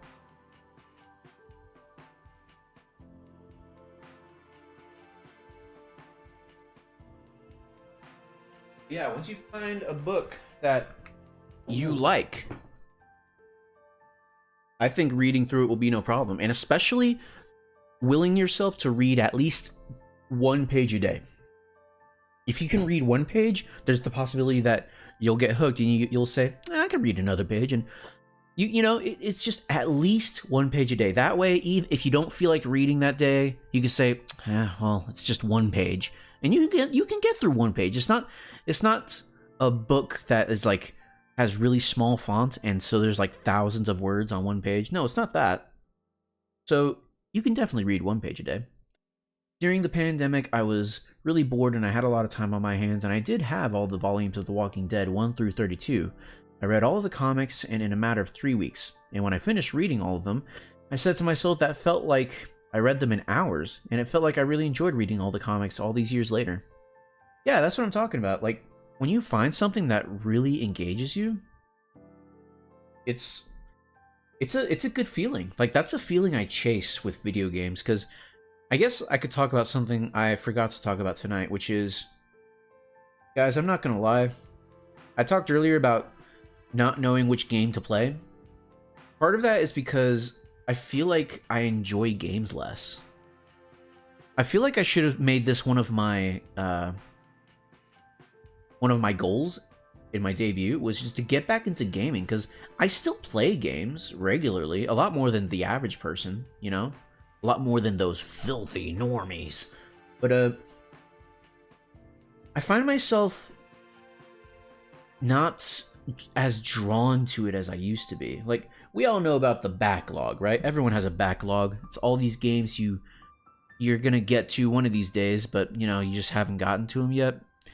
The backlog is quite intimidating, but at sometimes it can feel like, you know, you get home, the night's young. Sure, you got home from work and that's how you spent most of your day, but you could still spend like 5 hours playing a game, so why not play a game?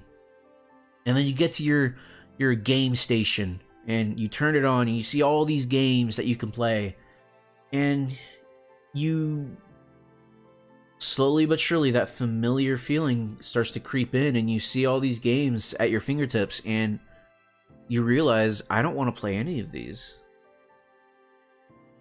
And that's a terrible feeling. So many times I've had that feeling where I will literally start at the letter A in my library, my Steam library, and just hit the down arrow and go through all of my games to see any of them that I like. And so many times I've gotten all the way down to Z and I haven't found one. That's not a fun feeling. Not a fun feeling at all. So, like, not gonna lie, that's a feeling I still struggle with. And there are always the games that I go back to, games that I've played before. Alan Wake, SSX Tricky, Black Mesa. You know, most single-player games. I play a lot of single-player games. But I want to find a game that is new. You know, I'm looking for that new book with a new story that you have no idea what's going to happen. I treasure that feeling. I want to chase that feeling. That feeling is something I strive for, something I search for.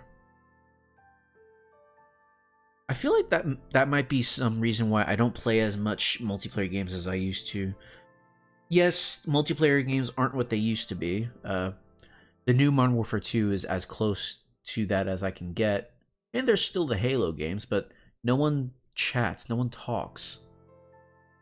I really wish that more people talked in video games. That's like a really huge draw for me, talking to people.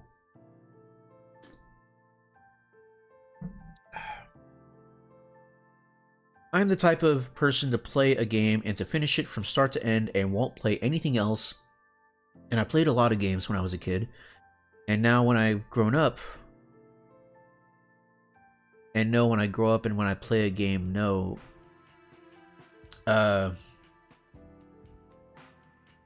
Not sure what you're saying. I have a feeling I'm bored and just back out of the game. Oh, yeah. Yeah, there are a lot of games. Like, I've tried playing the second Tomb Raider game, because I remember playing the original Tomb Raider back when it came out on Xbox. I played that, really liked it. I thought the gameplay was great, but the story was meh. Which, that seems to be the general consensus back then. But I never touched it again. Never felt the need to. But then I thought, oh, well, I'll play the second one. See how that one is. And I got it in a bundle, so it was really cheap.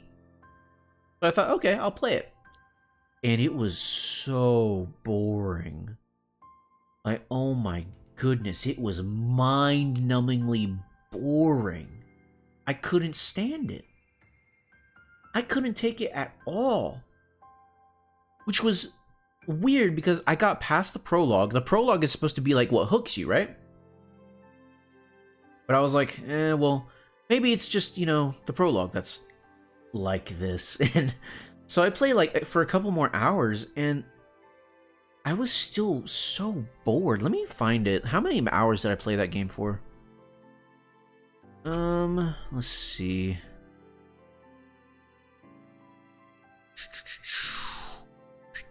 What is it called? What's the second game called? Because it's not called Tomb Raider. It's called like The Return of the Tomb Raider or something like that.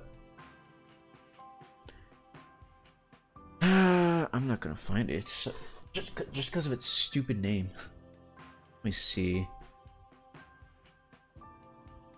Tomb Raider games. Let's see here. Shadow of the Tomb Raider? No, Rise of the Tomb Raider. That's what it is. That's such a dumb name. Rise of the Tomb Raider. Let's see. Where is it? There it is. I played the game for 2 hours. And I was bored the entire time. So, yeah. Not a fan. Not gonna lie, not a fan. And so I thought, oh, well, maybe it's just that game. I'll go back to the original, the original new Tomb Raider game. What is that called? Something of the Tomb Raider? Man, why can't these just have normal names? I think it's just called Tomb Raider. Yeah, it's just called Tomb Raider. And let's see, I've played that game for 4.8 hours. I haven't finished it, though. Like, it was better than Rise of the Tomb Raider, but nowhere near as good as I remember it. I don't know, man. But yeah, like that. This is a thing that I deal with. And a lot of people deal with it. Is that you don't have as much interest in older or in new games, and the games you do have interest in, they're all old games that you've already played, but you can go back to playing those games, but it will never give you the feeling of sinking your teeth into a new game that you find really fun and engaging. Like when Resident Evil 2 Remake came out, I played the heck out of it. I did everything in it, even platinumed it, and when I go on the game, I feel really bored, but I want to play it, you know what I mean? Yeah, that's a thing too. I've only ever gotten 100. I've only ever 100%ed in terms of achievements. I've only 100%ed 3 games on Steam. Technically only 2, because I 100%ed the story in Arkham Asylum, Batman Arkham Asylum, but I didn't do the challenges they have because I don't find them fun. I 100%ed the story in Arkham Asylum. I 100%ed Sonic Frontiers, and I 100%ed Spec Ops: The Line. I only like one of those games. I 100%ed Sonic Frontiers. 1, it was very easy, and 2, I did that stream with Fire, and he and I did that stream where we talked about the game, so I felt like I should have 100% it. But I don't like Arkham Asylum. I'm kind of against the grain like that. I don't like Arkham Asylum. It's way too easy. The story is beyond thin. No real emotional value in that game. I don't have any emotional value in it. I don't feel anything for the characters. No arc or depth or anything, really. It's mainly there as a catalyst for the gameplay, which I don't find that engaging. Just chain a bunch of combos, but it's super easy to chain combos. Maybe it's because I was playing with mouse and keyboard, which I know, I'm a freak. I was playing Arkham Asylum with a mouse and keyboard, but here's the thing.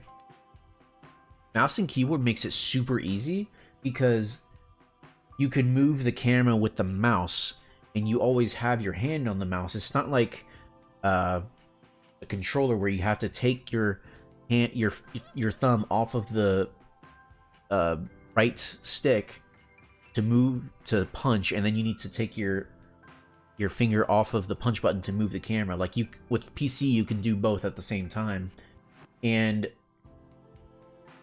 I think that made the game a whole lot more easier, or a whole lot more easy. And like, the only other way I can think of is you use the claw hand and you play that way, but like, that's still something you would need to learn. You know what I mean? Like, I keep saying like a lot and it's bothering me. But yeah, like, I didn't enjoy it as much as I did when I first played the game, which was disappointing. feels like when we were kids, we enjoyed playing a lot of games, but when we grow up, we find games not the same anymore, and we find them not as exciting or really happy when you get a new game. I think the reason for that is because when you're a kid, your standards aren't very high. You know, you'll play anything. Kids, they won't play, absolute dog water trash games, but they'll tolerate a lot more. Like, you'll play a game that's just absolute trash more so, like, you're more likely to do that if you're a kid than if you're an adult.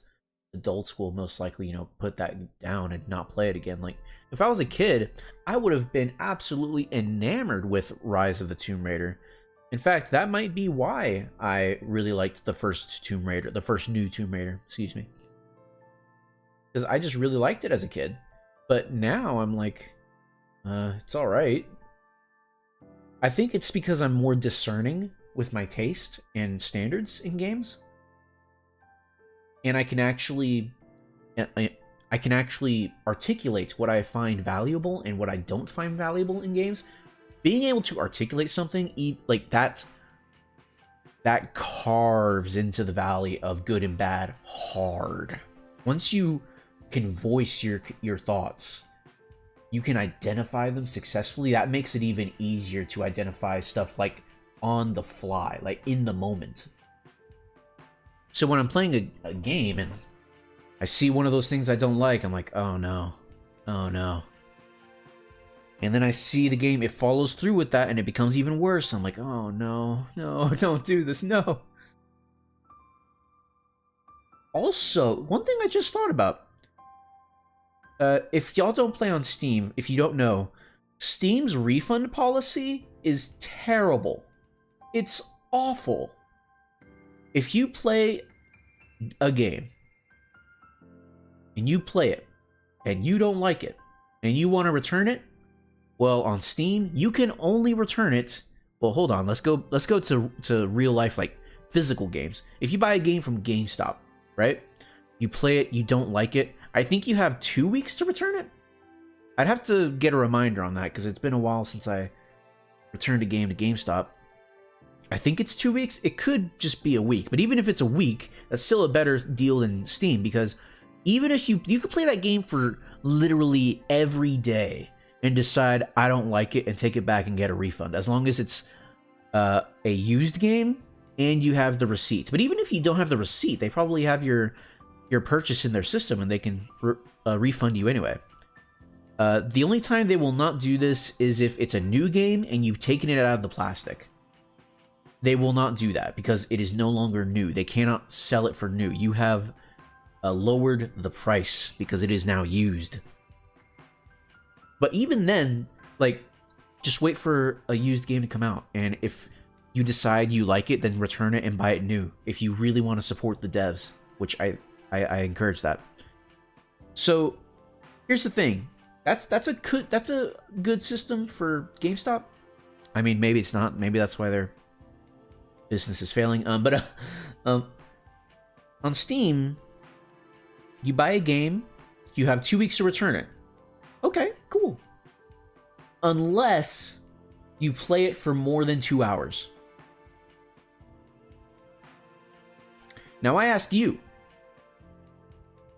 do you think you could fully gauge whether a game is good or not within 2 hours? Like the whole game. Let's say it's a 100-hour game. Are you really going to play that game for only 2 hours before you decide it is no longer worth your time? Like, how long have I played Red Dead Redemption? I hate that game. Red Dead Redemption 2. I hate that game. It's an awful game in my opinion. I don't like it. Red Dead Redemption 2. I have played that game for 32 hours. I hate it. I don't like it. I think it was a waste of my time. I can't return it though. Even if I played all that 32 hours within the 2 weeks, I would not be able to return it. Now, I think that this is just a natural, logical conclusion for having games be digital. If you have a game that's digital, you can download it, put it on a jump drive, and take it wherever you want. Return, in quotes, return the game, and then suddenly there's just another copy of the game out there that you can play freely now or whatever. Like, I guess that's a natural evolution, but man, that's why I want physical copies back. I've seen some physical copies of PC games at stores that sell like old stuff. I want that back, man. What about Red Dead Redemption 1 and Red Dead Undead Nightmare? I played a little bit past the halfway point of Red Dead 1. When I got to the halfway point and it plays the song, that's when I started to realize, oh, this is it. Like, I don't really like the Red Dead games, I'm not gonna lie, which I don't like the fact that I don't like them, because for years I heard these games were great. I heard that they had great characters, fun gameplay, and all that. It was such a cool game where you can immerse yourself in the Wild West and play as an engaging character. And I agree, John Marston is engaging. I don't really find Arthur Morgan engaging. I hear that's because I didn't get far enough in the game, which is ridiculous. I played it for 32 freaking hours. But anyway, I just didn't find it fun. I found it very monotonous. Like, that's why when I got past the halfway point, I was like, oh, this is just how the game is the whole time. That's not good. And I was very deflated by that. Deflated is the perfect word for it. I felt defeated that I sunk in so many hours to play this game, and I had the realization that what this game is, the gameplay loop that I'm playing right now, this is not fun. I'm not having fun. And I just stopped playing after that. And that really stinks, because I had fun with the game when I first started it. When I was playing the beginning of Red Dead 1, I was having fun. But the game didn't continue to be fun. It became monotonous, and I just didn't care for it. I never beat the game. I never played Undead Nightmare. I watched Actman's videos on the first Red Dead game, and seems like a okay story. I think that you have to read a lot into the game story to really find it satisfying, instead of the game just being satisfying on the surface, which is unfortunate. Because if you're not like engaged by the characters and story of the game, yeah, I could like read deeper into it and find greater meaning in it, but it's still not as satisfying, you know? Like, I could see what they were saying with the cycle of violence and the way life is in Red Dead. I could see it. I could see the what they were going for with the man in the hat that John talked to several times. I could see what they're doing there.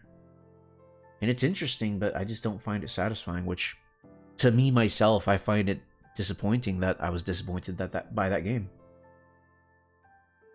It is really sad in Red Dead 2 when you found out, and spoilers at the end of the game, where you had to collect the money and the guy coughs on you, and later on you found out you have TB. It is sad. Yeah. Well, I can't even say whether I think that's sad, because Arthur Morgan, I keep on hearing everybody tell me that Arthur Morgan is like one of the best characters in gaming. And I just don't see it. I don't see it at all. I was waiting for 32 hours. I waited until I could see this man become a character that I was enthralled by. And I could see glimpses of it. Glimpses where, especially at the end of the Herr Strauss, that guy, his arc, his story missions, where you're like extorting money from families and whatnot, I could see it at the end of that arc, and Arthur Morgan is clearly bothered that he has to do this criminal work. He hates the work that he's doing, but he does it anyway. He's very good at it, but he hates that he's doing it. That's the only thing in the game that I played for 32 hours. That's the only point in the game I could point to and see something, anything happening with Arthur Morgan. There are the bits where he talks to like his ex-wife or ex-girlfriend or something. I could see a glimpse of something there, but I don't know who any of these people are. When they're sad, it doesn't make me sad. I'm empathetic, but that's not the same. You could be empathetic, but not be sympathetic to something, right? I could empathize with something and be like, oh man, that's really terrible that you're sad. I've been sad before. I know how that is. But that's different from being sympathetic with someone. When you're sympathetic with someone, you understand. You are there with them. You, on some level, agree with their emotions, right? But I never had that, except for that one Herr Strauss mission. I never had that with Arthur Morgan. And I've heard people describe later on in the game, he tries to redeem himself and it's ultimately sad. It's sad to watch, but again, 32 hours. This game is 120 gigabytes. It is a tumor on my hard drive. I couldn't stand to play it any longer. I'm sorry I'm actually getting mad at this, but like, what can I say? What else can I say? Maybe one day I'll watch a movie of it on YouTube and maybe that'll help my feelings towards the character. I have similar opinions regarding Death Stranding. Played that game for a long time. Was waiting for the story to get good. It didn't. I stopped playing it. But man, these types of things really disappoint me because I hunger for the type of game I can sink my teeth into, like finding that book that I can read in 3 days. I long for that. And when you're playing a game that everyone is telling you, this is the one, this is the game you're going to sink into, this is the one that's going to stay with you, and you play it for almost a day and a half, and it doesn't do that, I'm going to get angry. I'm going to get upset. But anyway, I think the main character, in my opinion, in Red Dead 2 was Lenny. He was funny, he was a joy to be around, but back then in 1899, black people had a lot of hate back then. But in the game, Lenny was a good character. I really liked Lenny too. I really liked him. I was disappointed that in the amount of time I played the game, we didn't get to see Lenny much. There was that one part where you what's it called? You're in the party and you get drunk. That's another thing. Let me talk about this one specific mission from the game. So you have one specific mission where you and Lenny go to a bar and get drunk. And it's really funny and fun because the effects that you get when you get drunk, it's really funny. I mean, I say funny, it was pretty predictable, but you know, it was amusing. But anyway, there's a part where you've drank too much, and now you and Lenny have to run away from the law. And you're running away on foot, and it's really hard because you're disoriented and there's obstacles in the way. But I did it. I ran away, I successfully escaped, and I woke up in the woods somewhere near the camp. And I met Lenny there, and he was like, and he didn't really acknowledge me. He just said, you know, generic NPC dialogue, and I was like, oh, okay, I guess that's the end of the mission. Except it wasn't. I went and I saw someone else play that mission, but they didn't escape the cops. They got caught, and there was an extra cutscene with Arthur and Lenny in jail. There was more mission to be experienced, but I didn't get to experience it because I was too good at the game. What is this? What is this backwards logic where you get to experience less goodness because you're too good at the game? What is this? Why? Why would you not reward the player for being good at the game? At least have an alternate cutscene where you and Lenny were like, man, we got pretty crazy last night. Like, come on, please, please, make it make sense. Make it make sense. Please, it doesn't make sense. It doesn't make sense. I don't get it. I don't get it at all. Why do people like this game? Why do people enjoy it? It's way too easy. Way too easy. Like, oh my gosh, dude. I don't understand. I don't get it. I can't wait to play Metal Gear, man. I can't wait to play Metal Gear when I'm done with Resident Evil and Dragon Quest. I don't know if that'll be the next game I play, but it's definitely going to happen down the line. And in the small details in the game, when you had a fight with a big guy and the bar guy tried to tell you, but you try to talk to the guy and you find out during the fight Arthur gave the guy brain damage. See, I forgot about that. I forgot about it. Because if I remember correctly, it's totally not Arthur's fault that that fight happens. Like, maybe you can remind me. Maybe it was Arthur's fault, but if I remember correctly, that guy just chose to fight you, and he ended up with brain damage. I don't feel bad about that. That's just Darwinism at play. You know? He decided to fight, and he lost. And as a result, he got brain damage. It happens. You know, play stupid games, win stupid prizes. I'm, you know, part of me feels bad that, you know, oh shoot, well, now he's got brain damage. But not really, because one, it was his own fault, and two, it's not real, it's a video game. Which, I don't like saying that. I don't like saying that because, you could say that for any story. Oh, it's not real. Why do you feel bad? It's not real. I don't like saying that. But I'm not very charitable to Red Dead Redemption 2 because I just didn't have fun with it. Not gonna lie. Man, I had a lot to get off my chest concerning Red Dead 2. Funny. One of these days I want to play BioShock on stream. I want to try that one of these days. The Call of Duty, the original Modern Warfare games, those are cool. How would y'all feel about me playing Modern Warfare 2022 multiplayer on stream? How would y'all feel about that? I've been thinking about just having random nights where I just play a multiplayer game for the fun of it. That would be fun. I can't promise that, you know, there won't be people of, there won't be people spouting off terrible things in voice chat, but I feel like I could get away with that. Like, it's not my fault if they say terrible things. I'll just mute them if they do it.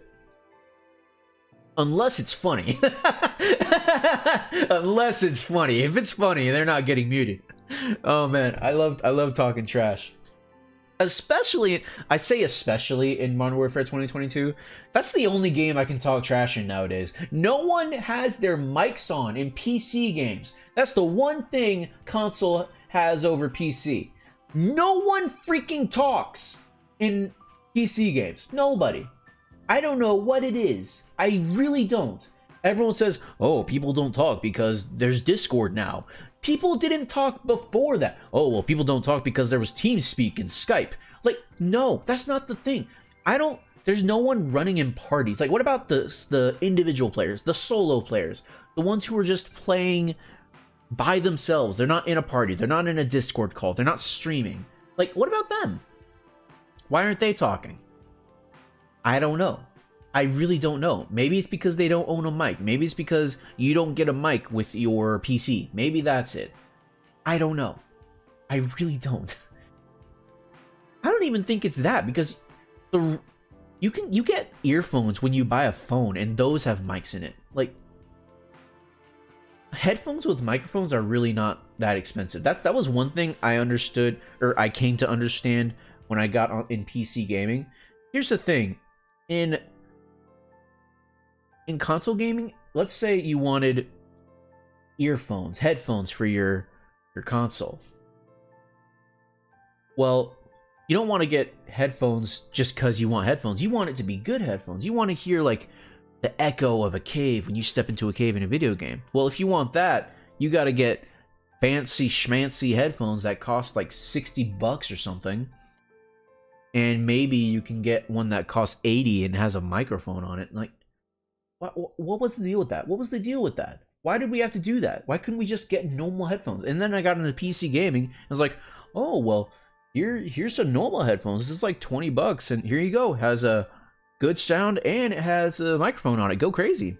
I was sitting there. I was like, why couldn't we get this for the console? Well, because on the console, you could nowadays, man. Console players have it so good nowadays. You could just plug that baby into the aux port in your PlayStation or Xbox controller and it works. Works right out the box. Back in my day, you had to get some sort of connection that went into this plug you didn't even know existed on your TV and in your Xbox or whatever you had. Nowadays, you just plug it into the aux port and it works. I don't get it. What was stopping them from doing this back then? I don't get it. Anyways, it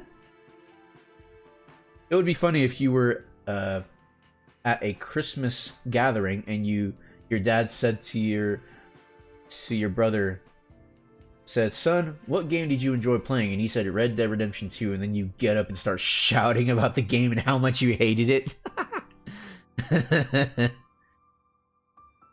That would be interesting. Me and my cousin, we get into like, man, what if we're like at a family gathering and some kid was like, they see Fortnite like on television. There's a commercial for Fortnite. Let's actually change. We're like 20 years later, right?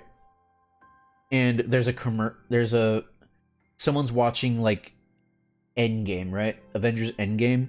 And at this point, it's an old movie because it's like 20 years old. And some kid sees Thor playing Fortnite. And they're like, oh my gosh, Fortnite, that was like my whole childhood. Me and my cousin would kill that man. We would kill him where he stands. Kill him. Death. Immediately. You will perish. But yeah. I have a lot of phrases that I repeat. Like I say, but yeah, or anyway, you know, stuff like that. I gotta stop doing that. I want to get away from that. But we joke about that, but man, it does bother me, like how monogamous. Monogamous? That's not the right word. How like all-encompassing Fortnite is in terms of its audience. Like, you always hear about the kids playing Fortnite. I feel like the Fortnite is the new Call of Duty in terms of popularity. I mean, Call of Duty is still Call of Duty, you know, but I think it stands next to Call of Duty at least. You hear about all the kids who play that, but we know that there are other kids who play, you know, the more niche games. I mean, nowadays we don't have Metal Gear anymore. At least we won't until Delta comes out. We don't have Sonic Adventure games or, you know, the AA games that used to dominate the market. I miss those, man. But we have indie games. We have a lot of indie games. So yeah, that's something that kids can be playing. Kids are getting a lot more into PC games. Like, PC gaming keeps on growing, and I'm glad for it. I really like PC gaming. For all its faults, I really enjoy it. I'm really glad I moved to PC gaming. When the kids said Fortnite was my childhood, and you started shouting at the kids, Sonic is way better, and the kid said Sonic's in Fortnite though, and you grab the kid and put him in the trash. It's like, what are you? Sonic's in Fortnite though. What do you mean? You're going to the trash. You're going to the landfill. Oh my gosh. I need to find this one video of this one guy talking about Master Chief and Halo with his son. And he's like, oh, you're playing Halo? I'm glad you're enjoying it. And as the father's walking away, the kid says, oh yeah, I'm really glad that they got this guy from Fortnite. And the father turns around and he's no longer the father. He's Master Chief himself. And he's about to destroy this child. I really need to find that video. It was so funny. I don't know what I would search for. Master Chief TikTok? Maybe? I don't know, man. It's all the AI voices of Master Chief teaching you how to do your taxes and stuff. Which is cool, but, you know, not what I'm looking for. TikTok has really blown up. They even got like a voice, not a voice, like they got like a, what's it called? They got a sound effect, that's the word. They got a sound effect for when the videos end and it shows the TikTok logo. Who thought that was a good idea?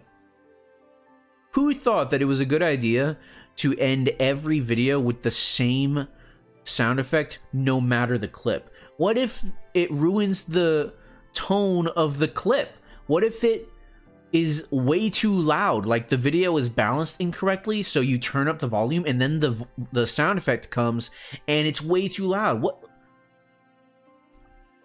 You know what? I just thought, what if there is a way to silence the sound effect and people just stopped doing that? I wonder if that's what happened. I don't actually know because I don't go on TikTok.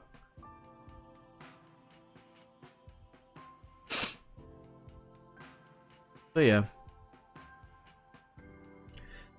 Well, I've been talking for a couple of hours. This was really fun. I think I should do this again. I saw... So, there's like this thing, Zatsudans, where VTubers just sit down and talk to their audience, but I'm not entirely sure what Zatsudan entails, because the few that I've seen, they talk about a very specific thing. Oh, hold on. Meaning free talk. Zatsudan is a segment of or an entire stream during which a VTuber talks about miscellaneous topics. This may involve viewer interactions and impromptu questions and answer sessions, typically through the use of the marshmallow site. Okay, so this counts as a Zatsudan then. Wow. I did my first Zatsudan and I didn't even know it. Wow. Well, guys, I really hope that you all enjoyed my first Zatsudan. I enjoyed it too. Got to air some things out. Hopefully, remember, everyone, go to the poll. Go to the poll. Let me actually link it in the chat. Real quick, let me find it again. All right, here it is. What the heck? Why can't I link? Oh, here it is. Share. What the heck? Why can't I share the link to my community post? YouTube, why? Why would you do this? Anyway, it's if you go to my channel, it's there. Is the video called Fortnite Kid Thinks Fortnite Created Master Chief? I don't know. Let me copy and paste that and see if that's what it's called. No, it's not this. It's something. It's not this. This is something else.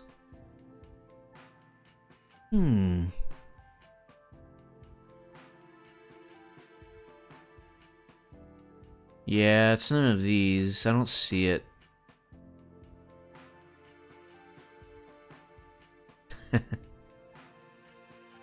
Anyway.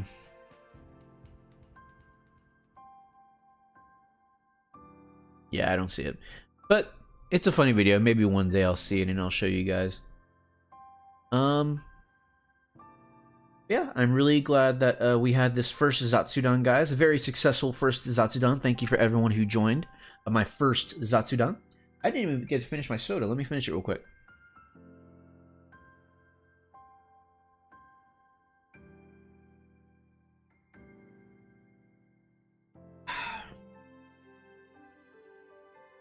I thought to myself the other day when I was buying my soda, I bought 2 cases of cream soda. And I thought, hey, you know what? The last time I was doing like 8-hour streams regularly was when I was playing Resident Evil 4 for the first time. That was also when I had cream soda. So, if I buy more cream soda, will I stream more? Well, we'll find out. We'll find out if that's the catalyst. We'll find out if that's true. But yeah, that's it. I think we are good. Hold on, let me hold on real quick.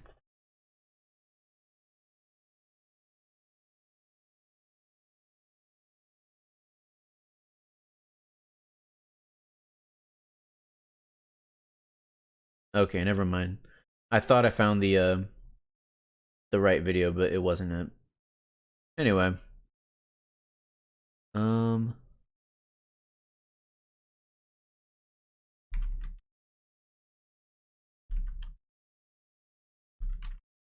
still trying to find it.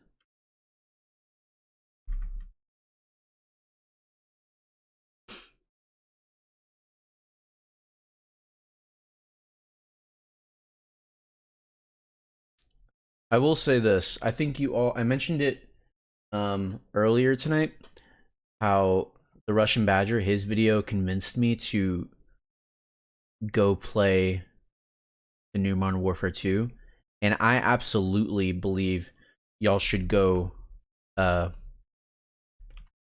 watch his video. It is such a funny video. I've watched this video like so many times. I'm in double digits for how many times I've watched this video. I'm gonna show y'all a clip from it. Just one clip, right? Let's see here.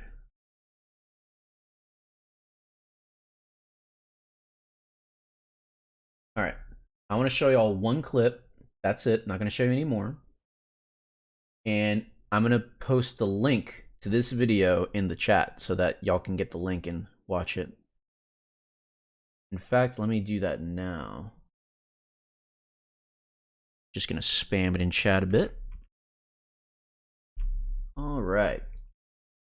There's the video. Let me go ahead and show y'all this one clip. This is my favorite clip from the entire video. If you don't want to be spoiled it, I guess you can click away, but I just love it so much. I want to show you guys. Let me turn off the music because the music's still playing on my end. All right.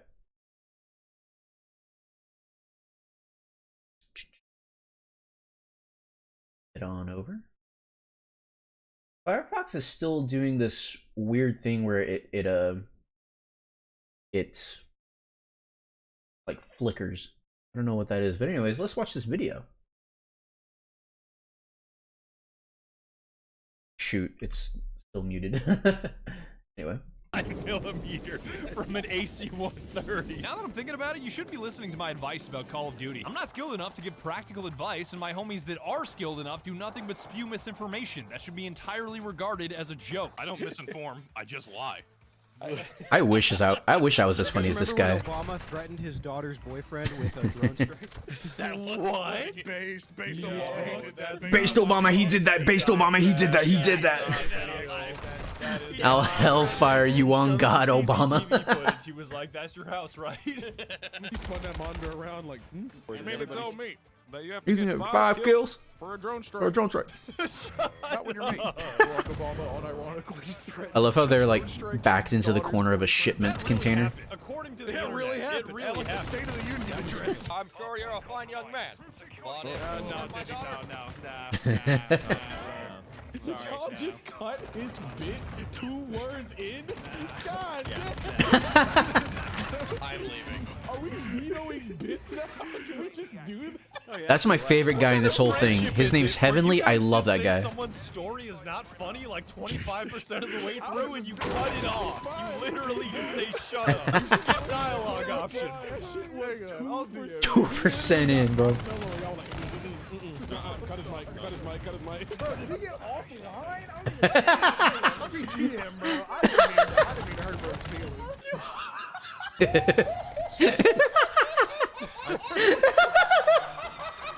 Damn, Heavenly is the Scooby-Doo villain now. Heavenly is now the Scooby-Doo villain. Yo, this knife will beat my ass. That funny, but Oh my gosh. With that, That is my favorite clip in that whole video. Oh my gosh. The NyQuil, that gets me every time. That is the best joke in this whole video. It's such a good video. It's like 35 minutes long, but y'all should watch it immediately. For a stream, you should watch a bunch of people raging on Call of Duty. They're really fun to watch. Maybe. I don't want to be a react channel, though. I want to avoid that. I do want to, like, do some form of content where we watch a video, I pause it to give my thoughts on whatever's happening. Like if y'all have ever watched EFAP, I want to do that. I'm not gonna hide it. I want to be on EFAP. I'm not gonna hide it at all. Not gonna hide my motivations, but I just really like the whole getting a discussion going, because if y'all remember, I love discussion. I love talking and explaining your ideas and getting all that out there, really talking about why you think the way you do, the way something is constructed, all of that. I love it. Fantastic. But I would like to do that one day. That would be really fun. But anyway, that's the last of today's Zatsudan. Thank you everyone for coming to watch, especially you, Wolf. You're a trooper. You've been here like the whole time. So thank you very much for watching and staying here, listening to me ramble on about random things. I think I might do this again one day. Don't want to make it too much of a habit, because, you know, I don't want this to be the only thing I do on this channel. But, you know, I want to expand my portfolio. Maybe if I ever get my drivers fixed, we could do a drawing stream. That might be fun. I need to get back into drawing. I'm nowhere near as good as I used to be. But yeah. Thank you everyone for watching. I hope you have a wonderful day. Take care. Bye. Alright, man. Have a good time. Enjoy the rest of your day. It's fun talking to someone who enjoys the same things as me. Same. Good talking to you, buddy. Have a good night. Bye-bye.